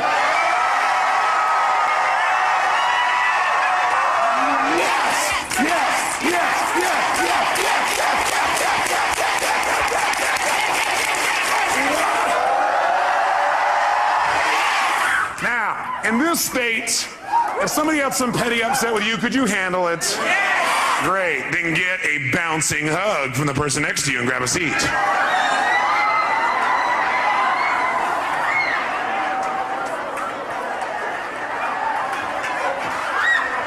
And grab a seat. All right. We said there were 2 ways, though, that we could change our state. One was to change our what now? Nice and loud. Or the other is to change our focus. Change the way we're representing things to ourselves. Like picturing things in our head is one way we focus. Somebody doesn't show up on time, we picture in our head, I'll see why, because they're out there messing around, because they don't care about me, because this and this and this. Another way we focus is by what we say to ourselves. We represent, oh, well, they're not doing it probably because they don't really love me. We talk to ourselves in certain ways. We get all these negative feelings. But if we change what we focus on, we change what we feel. If you think of something you're afraid of and you focus on it, will you feel it? You bet. If you wanted to feel depressed right now, how many could pull it off? No problem.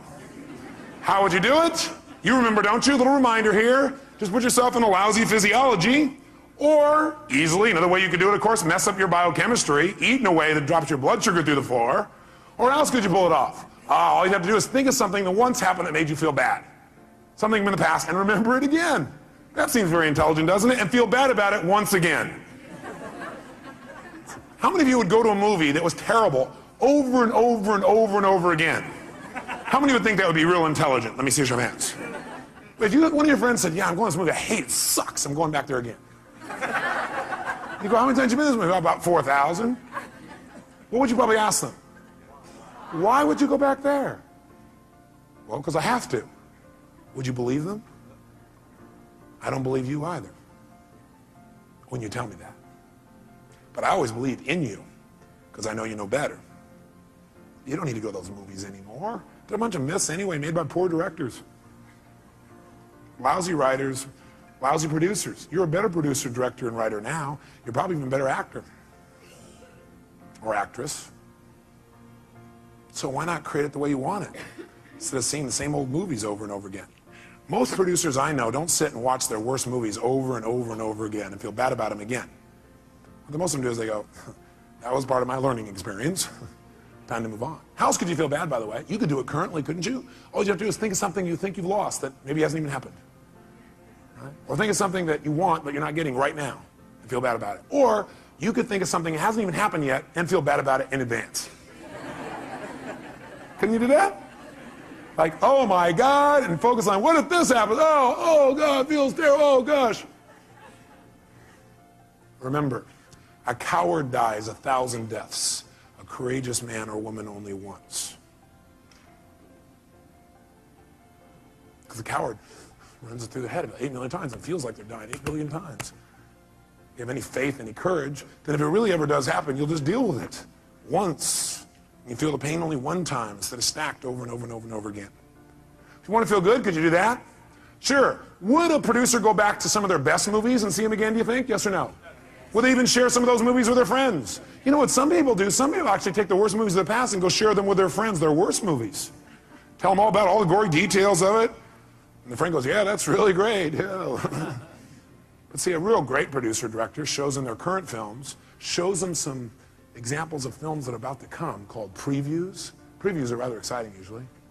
Or they show them the best films of their past and share those with them so that people get to enjoy more of their life.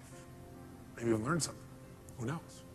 But you can remember something that once happened that was great, feel good about it. You can think of something right now that you could feel great about, or you could think of something that hasn't even happened yet and feel good about it in advance.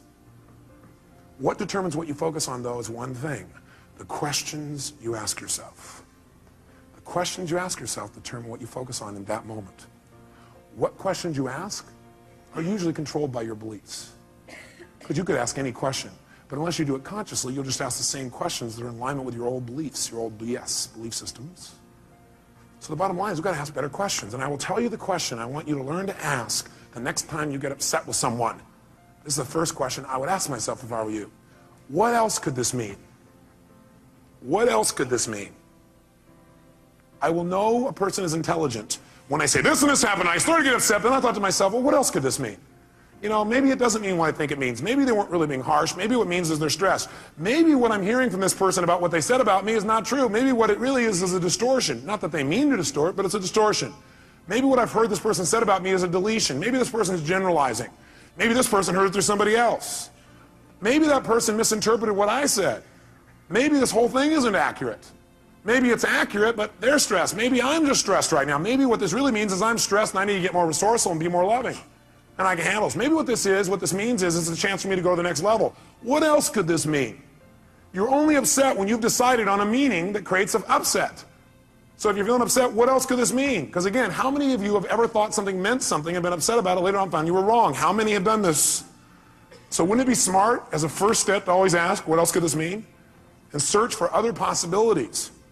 See, with my friends, I always do this. If I care about somebody, I always do this. And what I've learned to do is even with people I didn't so much care about or didn't even know. What else could this mean?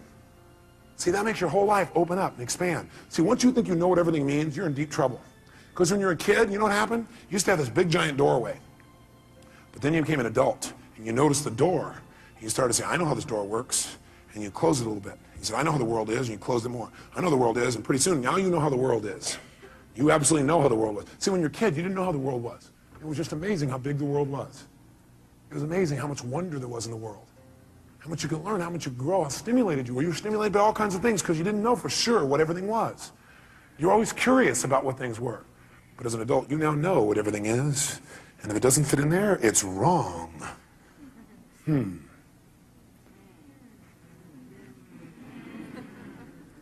want to open our door back open by saying, well, yeah, but what else could it mean? What else could it mean? What else could it mean? What else could it mean? What else could it mean? Feel a little freer. The other question I tend to ask myself is, do I know everything there is to know about this? Do I know everything there is to know about this? Somebody says something to you, they're really upset with you, or somebody raises their voice. That means they hate me. Well, what else could it mean? Well, it could mean they're stressed, could mean they don't understand, could mean they don't even realize they're yelling. Could mean that they need some support, could mean what I know it means, it's a cry for help. Could mean that I'm oversensitive right now. Could mean that I react to voice tonality instead of real feelings. Could mean nothing. Could just be something that came and went. Do I know everything there is to know about this? No, I don't know everything there is to know about this. I mean, there's all kinds of things that could be going on. I don't know. Opens your world again. We're going to teach you to do this in a format that makes sense. Now, the thing that happens, though, if we want to be able to really take control of our meaning is we got to pay attention to our emotions. So in your notes, write down emotions. Under emotions, in fact, you might want to write the word negative emotions. Negative emotions. Negative emotions. And then as soon as you write it down, cross it out. The word negative, anyway. What are some of your negative emotions? Tell me what they are. Fear, what else? Pardon me? Hate, what else? Anger, what else? Guilt, what else? Worry, what else? Upset, guilt, what else? Frustration. I got a question for you. Are they really negative? I'm here to tell you there's no way they're negative. Every emotion you've ever had in your life serves a purpose. The reason it's negative is you've been calling it negative instead of getting the message it's been trying to give you. Every emotion you have, including those you think of as negative, those ones you call negative emotions, I call them emotional messages. I also call them calls to action. All those negative emotions, as you used to label them, are really a call to action. Fear is a call to action. By the way, do you feel that call to action in your body when you're afraid? Yes or no? Does your adrenaline start pumping, your whole system start gearing up? Emotions are a call to action. And the call to action says one of two things has to happen in that call to action. It's a message. Every emotion is a message. A call to action. And the action and the message it's trying to give you is that you need to change either, number one, your perception of this, or number two, your current actions. Every negative emotion you've ever felt is not negative. Now, you may be overusing them, I'll agree with you. You may be indulging in them, I agree with you. You may not be getting the message from them. What's making it negative is you're not getting the message it's trying to give you. But every emotion, fear, frustration, hate, anger, guilt, all of those emotions are here to serve you if you get quick the message. But what most of us do is we just indulge in the emotion. So we never get the message, and that's why it's negative, because it starts screwing up your body, because what it is a signal to act, and you're not acting. That's why you feel sick to your stomach. You're not acting. You just keep on indulging emotion, not hearing the message. So the message is always, you must change something. Negative emotions are saying you got to change something. Either change the way you're perceiving this, change the meaning you've linked to this, change your perception, change your focus, or change your actions. Change what you're doing because it isn't working. That's why you're having that emotion. Don't make your emotions wrong. Appreciate them. Be grateful for them, but immediately then ask yourself, hey, what's the message that my emotion's trying to give me here? What do I need to change? My perception or my actions? Does this make sense? Yes, no? So then, how do we make use of it? Well, first of all, notice this. How do most of us deal with our emotions? Well, most of us deal with our emotions by suppressing them. In fact, before you write that down, actually, I put over here 4 ways to deal with emotions. 4 ways we deal with emotions. I think the number one way most people deal with their emotions is they try to avoid them. By the way, how effective is that? No. You might do it for a moment or two, but most people, they just try to avoid feeling. Isn't that true? People who don't like to feel negative feelings are so afraid of negative feelings, they try not to feel any feelings. Now, if you don't feel any feelings, you really are going to have some pain. Because that's what life is for. Part of the juice of life is expressing and feeling. But sometimes people have had so much pain, they say, I don't want to feel anything.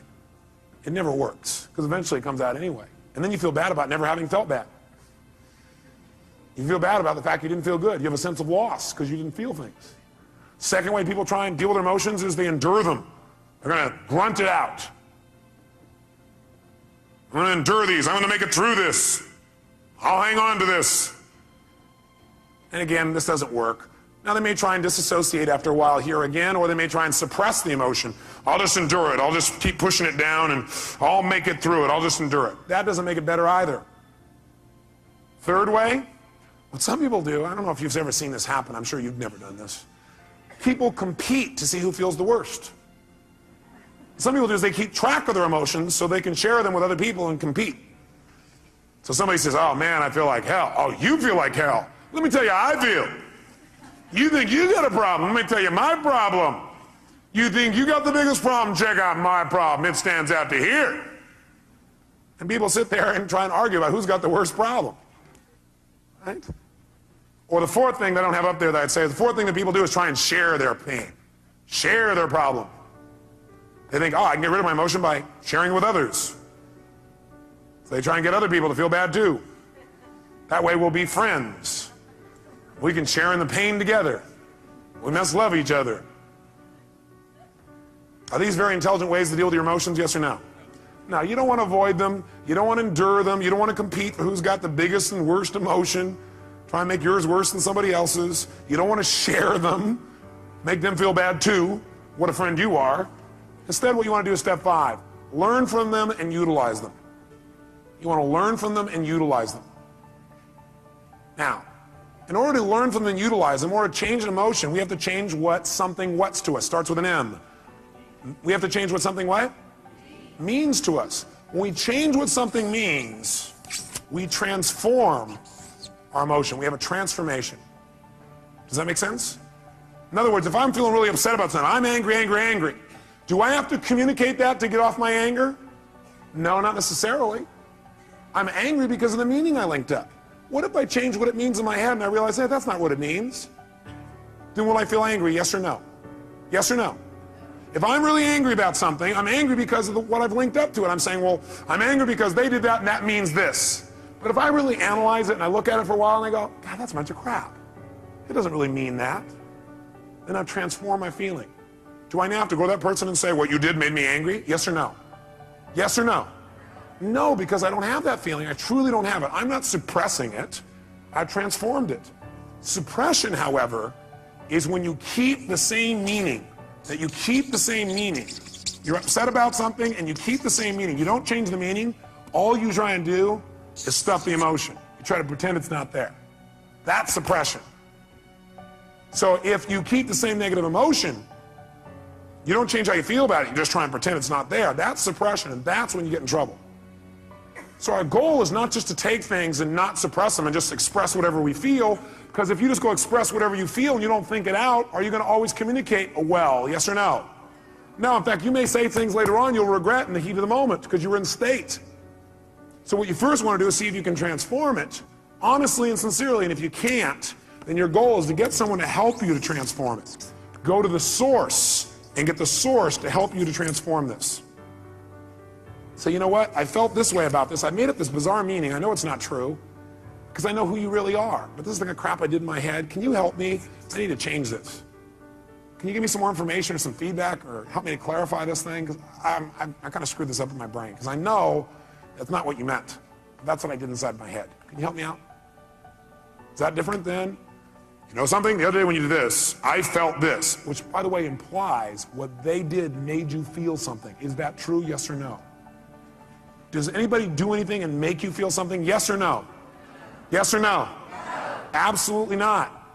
Absolutely not. Now you have a right to feel the way you feel, but that isn't true that it's actually what made you feel that way. You chose to make yourself feel that way. You communicated that to yourself. So instead of saying, when you did this, that made me feel this, that's implying that somebody made you do something, and that takes responsibility away from the one person who can change your life, meaning you. So I request in the future this. Nothing wrong with any of that. What we want to do is enhance it. The way we want to enhance it is come from the place of, I'm communicating because I want to transform something, and I'm responsible, not them. You know, I need your help. I need your help. The other day when this thing happened, I used that to interpret that to mean this. And I know it's not true because I know who you are. I need some clarity. Can you help me out? I got to clean this up. And me. Who's responsible? By the way, will they want to help you? Yes or no? And by the way, what you're really doing here is making clear what you're really doing, which is you're doing a cry for help. Maybe not crying, you're making a request for help instead of crying. Make sense? And people hear this is a request for help. And do we want to help other people? Yes or no? Especially us, we're all in the helping business. That's why we do what we do. That's the bottom line. So we're going to develop a format like this where we don't suppress, but we don't just express. Because you know what happens? If you just go out there and whatever you feel you express, what you really do is you vent. And then you make it right. Or you demand. See, venting and demanding does not make communication better in the long term. How many would agree with me on this? Okay. We want to go to a different level. We want to transform our communication. We want to transform what things mean to us. Now, here's what I want to be able to have you do. I want you to be able to take the emotions that you're experiencing and be able to deal with them quickly. So I want to give you 6 steps to changing or dealing with, not dealing with, but I guess utilizing is the right word. 6 steps to utilizing any emotions you feel that you used to call negative, which now I call emotional messages, or calls to what? Calls to action. Whenever you're feeling a negative emotion, which we're now going to call emotional messages, it's a call to action, and it's saying you need to change something. What do you need to change? One of 2 things. Repeat back. What are they? Change either number 1, your what? No, well, you could change your physiology, but if you are getting feedback right now, you're getting a negative emotion, that negative emotion is a message. It's saying you got to change either your perception or your actions. And your actions could be the way you're using your body or your focus or whatever. But change your perception or your actions. Now, here's what happens when you get a negative emotion or now an emotional message. Number 1, you want to identify what the emotion is.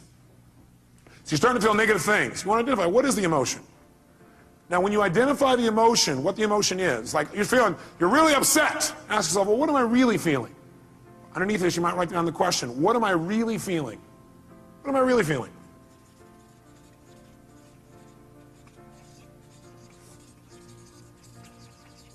So when you say, I'm upset, I'm going to say, what am I really feeling? And what might your answer be when you say, what am I really feeling? I'm upset with this person. What am I really feeling? I might be feeling hurt. Does that change how you feel in that moment as you identify that? Yes or no? Yes. And when you say, what am I really feeling? You might put a little note in your notes. Use some TV. Use some TV when you come up with your label. Transformational what? Vocabulary. So instead of saying, I'm destroyed, I'm devastated, I'm humiliated, you might say, I'm feeling a little bit hurt. Use TV and use what I call softeners. Softeners are the words like a little bit. So softeners and TV. Here's the second key. Once you've identified what it is, and by the way, usually it's going to be, I have a sense of hurt or a sense of loss. Almost all emotions will probably come down to that in most cases. Is that true? In most cases, not all. Second thing you do, acknowledge and appreciate the message it has for you. Don't deny your emotions. Don't avoid your emotions. Don't suppress your emotions. Don't make them wrong. Don't share them.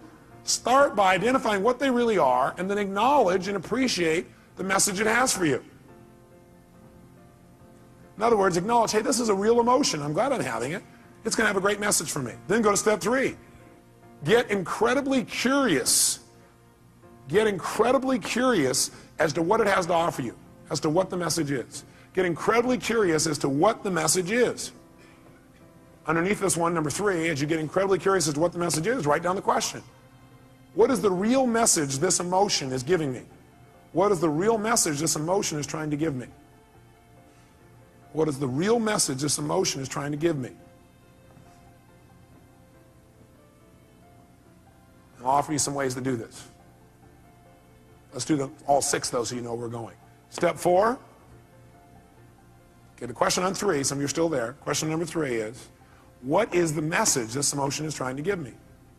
What's the real message? Number 4, get yourself to feel reassured that you can deal with this emotion. Get yourself to feel reassured that you can deal with this emotion. See, a lot of times the stress is, oh my God, how am I going to deal with this? So get yourself reassured you can deal with emotion. And the way you do that is, remember a time when you've dealt with this emotion successfully in the past. Remember a time when you've dealt with this emotion successfully in the past. So if all of a sudden you start to feel depressed, that's a pretty negative feeling. I, first of all, would not call it depression. I'd say a little bit down. But the first thing you do is you go, okay, I'm feeling this terrible feeling. I start to feel depressed. Well, what am I really feeling? Well, I'm really just feeling a little bit down. Okay, great. You know what? That's great. I appreciate it. That's a message. I need to get curious. What is that message? What's the message this thing's trying to give me? And what depression's message usually is, by the way, is you need to reset your priorities. That you don't feel like you're in control. That you got too many things going at once. You feel out of control when you're depressed. So what you have to do is set some priorities and go do the first one on your list. That's what the message is telling you. You feel out of control. The way to get in control, reset your priorities and go do one thing. and complete it. The minute you do, your self-esteem will go right back up. So that's a message. So what's the message it's offering me? And by the way, I'm going to teach you the 9 most powerful emotions that you probably experience, what their messages are. So you won't have to wonder about this. You'll know what they are. Step 4, get yourself to feel reassured by remembering times when you've dealt with this in the past. Have you ever felt a little bit down before, or what you used to call depressed? How many have ever felt that way in the past? Let me see your hands. How many have dealt with it? Let me see your hands. Great. If you remember that, 2 things happen. You're going to feel reassured you can deal with it, plus you're going to remember how you did it, which means you can use what you did in the past to change it right now. Why wait? Most of us forget the best parts of our past, which is how we dealt with things and turned them around.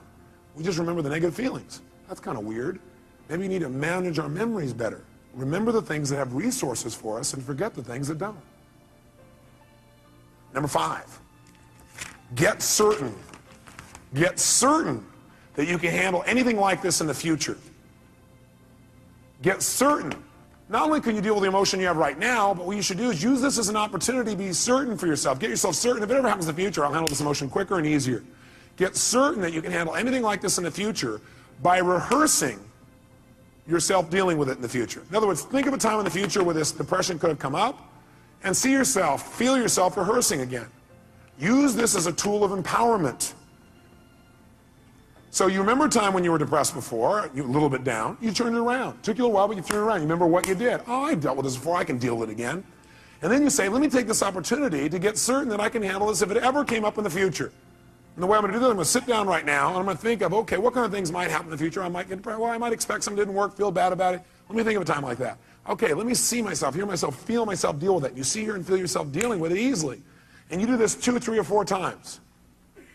If you keep doing it 2, 3, or 4 times, then in the future when it comes up, guess what your brain will do? Your brain will go, oh, I can handle this. I'm already prepared. How many are following the logic of this? Let me see your hands. Okay? So get certain you can deal with it in the future by rehearsing. And by the way, remember this. You might want to put this in your notes. Your brain cannot tell the difference between something you vividly imagine and something you actually experience. Your brain cannot tell the difference between something you vividly imagine, where you see it, you hear it, you feel it, you taste it, you touch it, you smell it in your mind, and something that actually occurs. If you doubt this, have you ever had a dream where it was so real you had every physical response to it? How many have had a dream like that? Okay, you can have a dream anytime you want, even while you're awake. All you have to do is rehearse something in your mind enough times, vividly enough, and it's real. If you over and over again rehearse yourself dealing with emotion easily, then it's real. Next time it comes up, you've already got the programming. You already have the resources to turn it around in a heartbeat. Then this emotional message, it's dealt with for the future, not just for today. And the 6th step, take action and change your life. Whatever the message is, take the action that you need to take and change your life. Do something. Doing something always will change how you feel. You feel bad because you're not doing anything. And by the way, you'll continue to feel bad until you do something to change. So you do anything, it'll improve you and move you in the direction you want to go. So let's take another example. What's another negative emotion you feel? Let's hear an example, one you felt recently. Somebody raise your hand. Rejection. So what's the first step when you think you're feeling rejection? What's step number 1? Come on, guys, what is it? Identify it. Specifically, identify what the emotion really is. Let's call it that. Identify what the emotion really is. Identify what the emotion really is. So you ask yourself, what am I really feeling? So a person said rejection. What were you really feeling? Shh, no, let him answer it. That's your answer. His answer was disappointment. Is that different than rejection, yes or no? Yes or no? Yes, and by the way, when he realizes he's just disappointed, it's not as intense as rejection, is it? What happened with one question? His pain just dropped. Still painful probably, but not anywhere near as intense. Am I false or true on that? Okay, great. Now, so he's disappointed. Great, so now he knows when he really is disappointed, he might even add some TV or a softener here. And the softener might be, he might say, I was a what? A little bit disappointed. Well, I'm a little bit disappointed. Okay, that makes it even less. Now what does he do? Number 2, does he make himself wrong for feeling that way? Yes or no? Yes or no? What does he do? He needs to acknowledge and what else? Appreciate the fact that he's getting a very valuable message. And it's a message he needs to change something. He needs to either change his perception about it so he's no longer disappointed, or he needs to change his actions so he doesn't be disappointed now or in the future. Step 3, what does he need to do? Get incredibly what? Like a little kid? What? Curious. When we're curious, do we learn things more? Do we learn better when we're curious? You bet. So he needs to get incredibly curious about what this message has to offer him. If you were really curious, What do you think that message really had to offer you?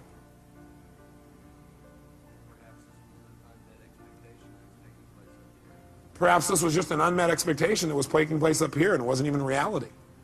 What's happening to his level of emotional intensity right now? How many see that it's dropping? Can you see that? Okay, it's dropping right now. You go, great. Can you remember a time? Next step is get himself what? What? Great. And the way to do that is get him to what? Remember a time when he's dealt with it. Have you ever been disappointed before and dealt with it? Can you remember a specific time? And you turned it around, made it good? Can you remember a specific one?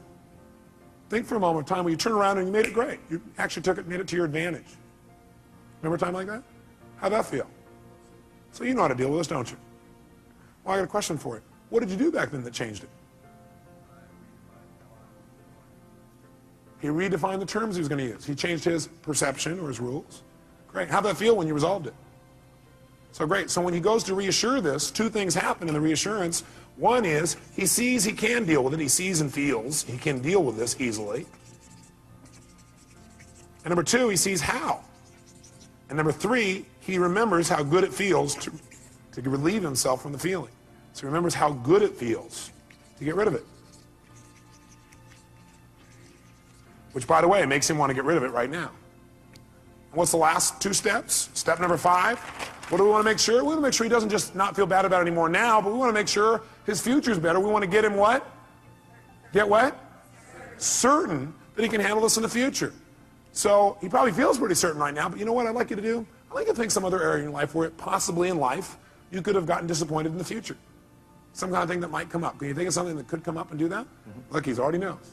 Close your eyes for a minute. And just for a moment, what I want you to do is I want you to think of that thing starting to happen when you start to get disappointed or feel rejected, actually, is what you did initially. Then you realize you're just disappointed, and then you just handle it. See yourself handling it in the future even better than you have in the past. And notice how good it feels the minute you handle it. Can you feel that? Think of another time, something else that could happen in the future, where it might have been a real major disappointment. But see yourself handling it real quickly, real easy, getting off and making it work, and notice how good you feel as soon as you handle it. Got it. Okay, do it one more time. Do 3. Do a third one. Some other area of your life where you're really disappointed. See and feel yourself handling that real easily, real quickly. Got it. Good. How do you feel about your ability to deal with this in the future? More confident. Yeah. How many can hear it in his voice? Can you hear that? Hear the depth in his voice. And the last thing is, go take action and change it. He may have already done that if it was changing a perception. Or he can go do it physically. How many follow the system? Okay, we're going to do one more. I need a volunteer up here so everybody can see this person, because if you would have saw his face just now, it changed. Somebody who's had an emotion that you really, recently had and it bugged you or created some negative feeling for you. Somebody's got one of those. Oh, nobody in the whole room. God, I don't want to be out there. I know what he'll do. Boy, all these people here are pointing to this guy here. Is that your staff pointing at you, Dr. Bob? Dr. Bob, give him a hand. Yes, indeed.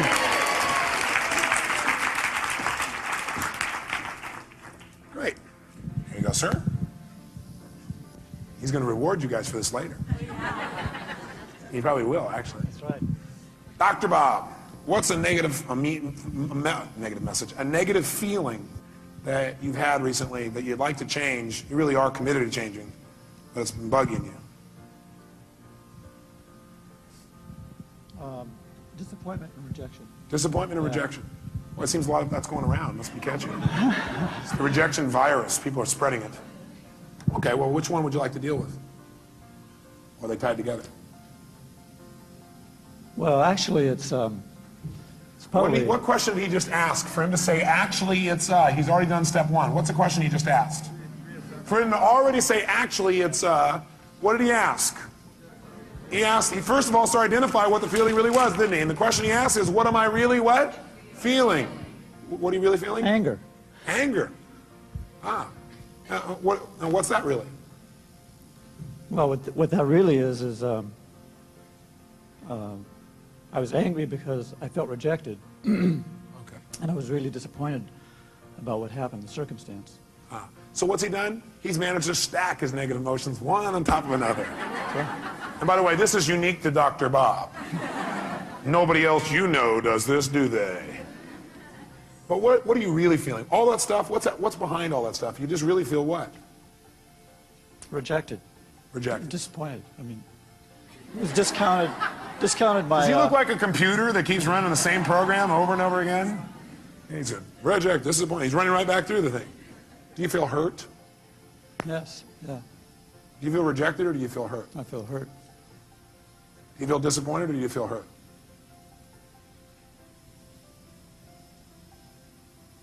Or do you feel a sense of loss? A sense of loss. Do you feel rejected or do you feel a sense of loss? Sense of loss. Do you feel angry or do you feel a sense of loss? Sense of loss. Do you feel hurt or do you feel a sense of loss? Loss. What does it always come down to? Loss. Now we can call it whatever we want. Okay? So he's identified it. So, next question is, what do we want him to do? Should he feel bad about having those feelings, yes or no? No, you know what? These are valuable messages that are coming to you. They really, truly are. But what you should feel bad about is indulging in them and not using them. Not learning. You want to feel bad if you don't learn anything. Then feel bad. And then get tired of feeling bad and just decide to learn something. Because you can learn something as soon as you ask, what can I learn from this, right? So right now, instead of making him wrong, what I want you to do for a moment is really appreciate those emotions. Acknowledge the fact those emotions have a valuable message. And then immediately get what? Like a kid, get what? Curious. Get curious for a second as to what those messages really are. What can you really learn from that? What is that message really offering you? In other words, let's go back up to the first one you said, rejection. By being rejected or disappointed, what is that motion of rejection trying to tell you?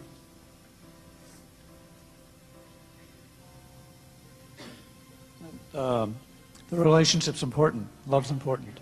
It's telling him that relationship's important, that love is really important to him. Is that a valuable message? Yeah. What was that disappointed in telling you? What was the message it was trying to tell you?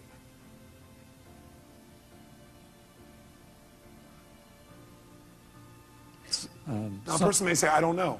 If you did know and it had a positive message, it's always telling you to change something. It's telling you to change your perception about something, or it's telling you to change your actions. So what is that emotion of disappointment telling you? To change what? What do you need to change? How I love. How he loves. Very interesting. In what way do you need to change how you love?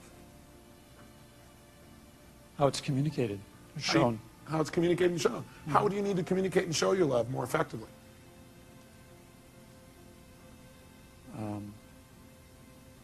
I'm curious. Is that better than feeling rejected, disappointed, and lost? Yes or no? Yes. Is this a powerful transformation in this man? Yes or no? Yes. Okay, good. So stay curious, because that's it. Instead of going, oh, I don't know the answer. We don't know the answer, and you're a little kid. What do? You get even more what? Curious. If you don't know the answer, don't go, oh, God, I don't know the answer, but at that time, I don't know how it feels. They go, I'm getting more curious. You have plenty of time, because curiosity is valuable. What would you get? Need to be more, I'm confused. Good. Confused means you're about to make a change. Is that true? See, when you know what things mean, you'll just keep doing it the way you've always done it. He was not confused when he went, I'm disappointed, I'm rejected, I'm frustrated. In fact, he kept doing it over and over again because he was not confused. He knew exactly how to do that. Now he's confused. His little brain's going, this little computer program's not working the same way. So, So the question I always help him out with is, what do you need to change in order to no longer feel this? You need to change your perception or your actions or both. And what do you need to change about your perceptions? What do you need to change about your actions? You may want to write that down. Go ahead. So my action should be different. I mean, if what I did didn't work, I need to try something else. That's right. So I need to communicate that differently or behave differently. Okay. And how many hear what he just said? Did you understand what he said? He said what it's saying is, the way I communicated, the fact I got rejected is a message that love's really important to me, and that I need to change the way I'm communicating so I get what I want. Because obviously it didn't work, so I got to change my approach. Is that true? Is that different than I'm not worthwhile as a meaning, or they don't love me as a meaning? Yes or no? Huge difference in how he feels. Have you ever felt rejected or disappointed in the past and dealt with it really powerfully or really effectively? Yes. You remember a specific time? Yes. Okay, go back to that time. And remember how you dealt with it and how you turned it around and made it something positive. Okay. How'd that feel, first of all? Great. I had a sense of accomplishment. Yeah, that's right. And how did you do it? I took action. What did you do? Take action. How did you do that? What did you do? I started doing things differently. Oh, great. Expressing myself differently. Did it work? Yeah. By the way, what is this doing now? It's teaching his brain, if you do this, you're going to get pleasure. What you used to do gave you what? Pain. The brain is always trying to avoid what? And move towards what? He's teaching his brain right now. He's rewiring his brain a little bit here. Now, by the way, I keep using these computer metaphors, and I see some of you get pained when I do that. And I think it's because you think, oh, do you think I'm just a computer? No, I see you as a spiritual being who also has a filtering system. And that filtering system sometimes you allow to take control and keep you from doing what you do naturally, which is just love and appreciate other people, including yourself. Okay? So we got to deal with both sides. How it is, how we operate unconsciously, as well as who we are. We want to deal with how we operate so we can be more of who we are.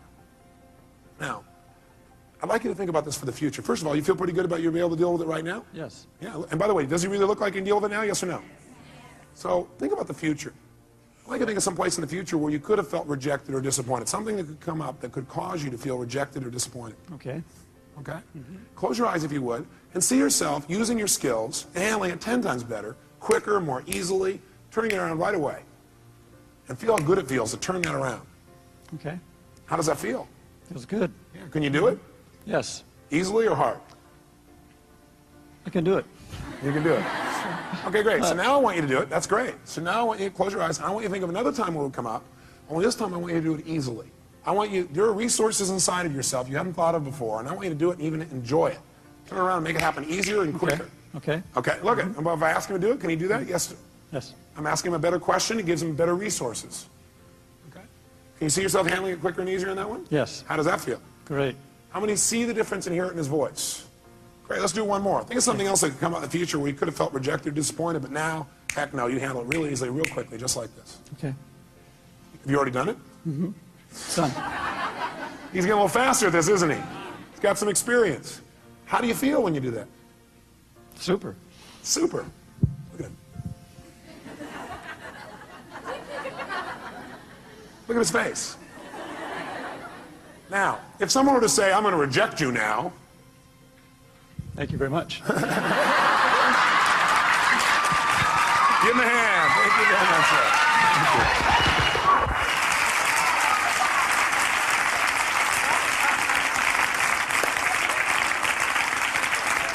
So, I want you to try this. Let me help you another step. Would it be useful instead of you seeing, well, none of you are inside here trying to search around going, what does this emotion mean? I don't know what it means. Let me give you 9 emotions and what they usually mean. Okay, would that be helpful? Great. Sit up in your chair with some energy then. Put yourself in a peak state. And let's take a look at what 9 of these emotions, or 8 or 7, or whatever I put up here are. Number 1, fear. So if you're feeling fear, what does that mean usually? What's the message? The message always is that you need to change something. Is that true? Yes or no? So every negative emotion means I've got to what? I've got to what? Change something. Either my perception or what I'm doing. Fear means that you got to prepare for something. You're afraid because your brain's saying message is prepare. Change what you're doing and get more prepared. Prepare for something that's going to happen so you're better prepared for it physically. Now sometimes we just indulge in the emotion and we stay in the fear and we really are prepared. For example, let's say you're going to get up to speak in front of a group and you're prepared but you still have fear. It's because you got the message, you did the work, but you didn't shut the emotion off and say, you know, I am prepared. No reason to be afraid anymore. I'm ready. I'm ready. You never told your brain, it's okay, you don't have to give me the message anymore, I've done my work. Okay? So it's saying you need to prepare for something. Maybe it's a physical challenge. Maybe it's preparing for some loss that may be coming up. Something's about to come up and you need to be prepared for it. Okay? Just get prepared. But once you get prepared, get off it. Let your brain know, okay, I am prepared, move on. Focus on what you want now. What's hurt? Hurt usually is telling you an expectation you had has not been met. Just telling you, hey, you have this expectation, it's not met. So what should you do when you have an expectation that's not met? You should focus on what you do want now. Write down your notes. Focus on what you do want now. Don't keep focusing on why you're disappointed, or how somebody disappointed you, or how you feel so hurt by them. Okay? An expectation wasn't met, and you need to change your approach. Focus on it. Or it means you need to change your communication. Hurt means You expected someone to treat you a certain way, and they didn't treat you that way. So you need to change your communication. You need to come to them and say, you know, I need your help. You know, when you communicate that way, in the past, I've interpreted that to mean you didn't care. I know you care because I know how much you love me and I love you. But, you know, could you help me out this way? What does it really mean to you when you do that? And then listen. Say, you know, in the future, I'd really appreciate it if you do it this way instead. Would that work for you? Would you be willing to do that? Okay, great. Fantastic. It's a message that says you got to communicate your needs better if you're feeling hurt. Hurt means I need to communicate my needs better. Or hurt also means I need to meet someone else's needs. So you feel hurt because you need to meet their needs. That's why they didn't meet yours. Either you're not meeting their needs or you're not communicating how to have your needs be met.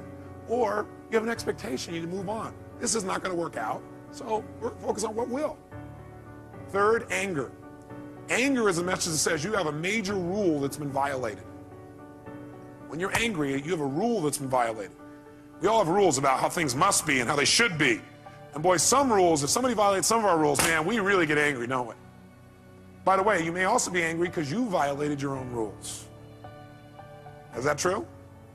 Yeah, you're not doing what you believe you must do, and you get angry with yourself. And sometimes when we get angry with ourselves, we spread that out towards somebody else, find somebody to lay blame on. 4, frustration. Frustration is a message that what you're doing isn't working, and that you need to what? Change. If you're frustrated, it means you still can succeed, but you got to change. You're frustrated, it says, God, something's here and you know you could succeed, and you're frustrated because what you're doing isn't working. Change and you can still get what you want. Flex. Disappointment. Disappointment's a message, again, that you expected something to happen, it's not going to. So immediately focus on what you want now. Focus on what you want now. It's a message that you have to get off it. You need to let go of something and move on and focus on what you want now. Guilt. Guilt is a powerful emotion if it's not abused and overused and indulged in. Any of these emotions are lousy if you indulge in them. Would you agree with me on that? Sit there and indulge in your fear and your hurt and your anger. Indulging means you keep focusing on the feeling instead of getting the message and moving on and learning. Guilt, though, can be valuable. It's telling you you have violated one of your own standards, and you need to do something immediately to be certain you won't do this again. You're having that pain of guilt because your brain is saying you just violated one of your most important standards of your life. You violated one of your own values. And you're going to keep getting this pain until you make yourself certain you're not going to do this again. You know what some people do? They just keep going back and feeling guilty about what they did in the past. The message is saying, get clear you broke your own rules and commit no matter what, you're not going to do it again. Make it clear, be certain you're not going to do it again, and your guilt will go away like that. Because that's the purpose of guilt, to make sure you don't violate your standards and make sure you do it well in the future. Could your standards be unreasonable? You bet. There's a woman in this room I heard about was feeling guilty because last night she came here and she wasn't with her kids on Halloween. Oh my God. Can you believe that? Let's all look at that person. I don't know where they are. Let's pretend we can see them and give them dirty looks. How dare you? Come on, everybody turn the person in. How dare you? Now, you know something's funny? We all have rules. Are rules always fair, yes or no? No. Sometimes we have totally unreasonable rules. Like in order to be successful, we have to change the entire world tomorrow, have everybody be happy all the time, have everybody love us at every moment, have our kids be thrilled, make $8 billion a year, right? It's going to be pretty hard to meet that rule. So sometimes the feedback you're getting about frustration or disappointment is, sometimes it's saying, you got totally unfair rules for yourself. Sometimes when you're angry, it may be saying, your rules are too stringent for other people. Maybe you need to remember about those people with quintuplets. Have a few less rules. You have a lot less anger. Does that make sense? 7, if you feel overwhelmed, helpless, or depressed. Overwhelmed, helpless, or depressed, that's a message. And the message that your brain is giving you is, you're over-chunked. What people usually say is, oh man, there's too much, I gotta change everything in my life. You can't change everything in your life at one time. Do it a step at a time. Where do you start? Where you are. Sit down and reprioritize. Overwhelmed or depressed says, sit down and prioritize. That is, just write a list of what's most important for you to do. What could you do right away to start feeling better? What could I do right away to start feeling better? What could I do to take control right away? It won't solve it all. What could you do? Make a list in order. And then go do the first one. Take action. This is saying, overwhelmed is saying, you got to stop trying to do everything at once. You need to make a list of what you need to do and do one thing well. As soon as you do that one thing well, you'll feel like you're in control of your life. You keep one commitment to yourself, and all of a sudden you feel good again. You start feeling like you're in control. You don't feel depressed anymore. How many buy this theory? I tell you, if you do it, it'll work. Feeling alone. All that is a message that you need to connect with people. You need to change the way you're doing it. Right now, you're perceiving you're alone. Change what your perception is. You need to change your action. Go out and meet somebody. Go out and talk to somebody. Go out and initiate. Go out and be more loving. Right? So if you're feeling alone, it means, hey, go out. It means you need to connect with another human being. And 9, if you feel inadequate, that's a message that you need to change your standards because you're being unfair to yourself, or get committed in mastering this area. Change your standards. Some people, they feel inadequate unless they're perfect at something the day they start it. How many were great the first day that you ever tried to tie your shoes? No. How many of you are confident in tying your shoes now? Can I see your hands? How many are real confident? No. How many feel like, man, you can flat out tie your shoes, no problem? Let me see if hands here. No problem. Why? That's right, because you do it all the time. So you do anything you do over and over again, you get good at. If you're feeling inadequate, it may be because your standard is you're trying to be perfect the first time. You're not going to be perfect the first time. How dumb. Okay? Does this list help you? Yes or no? Great.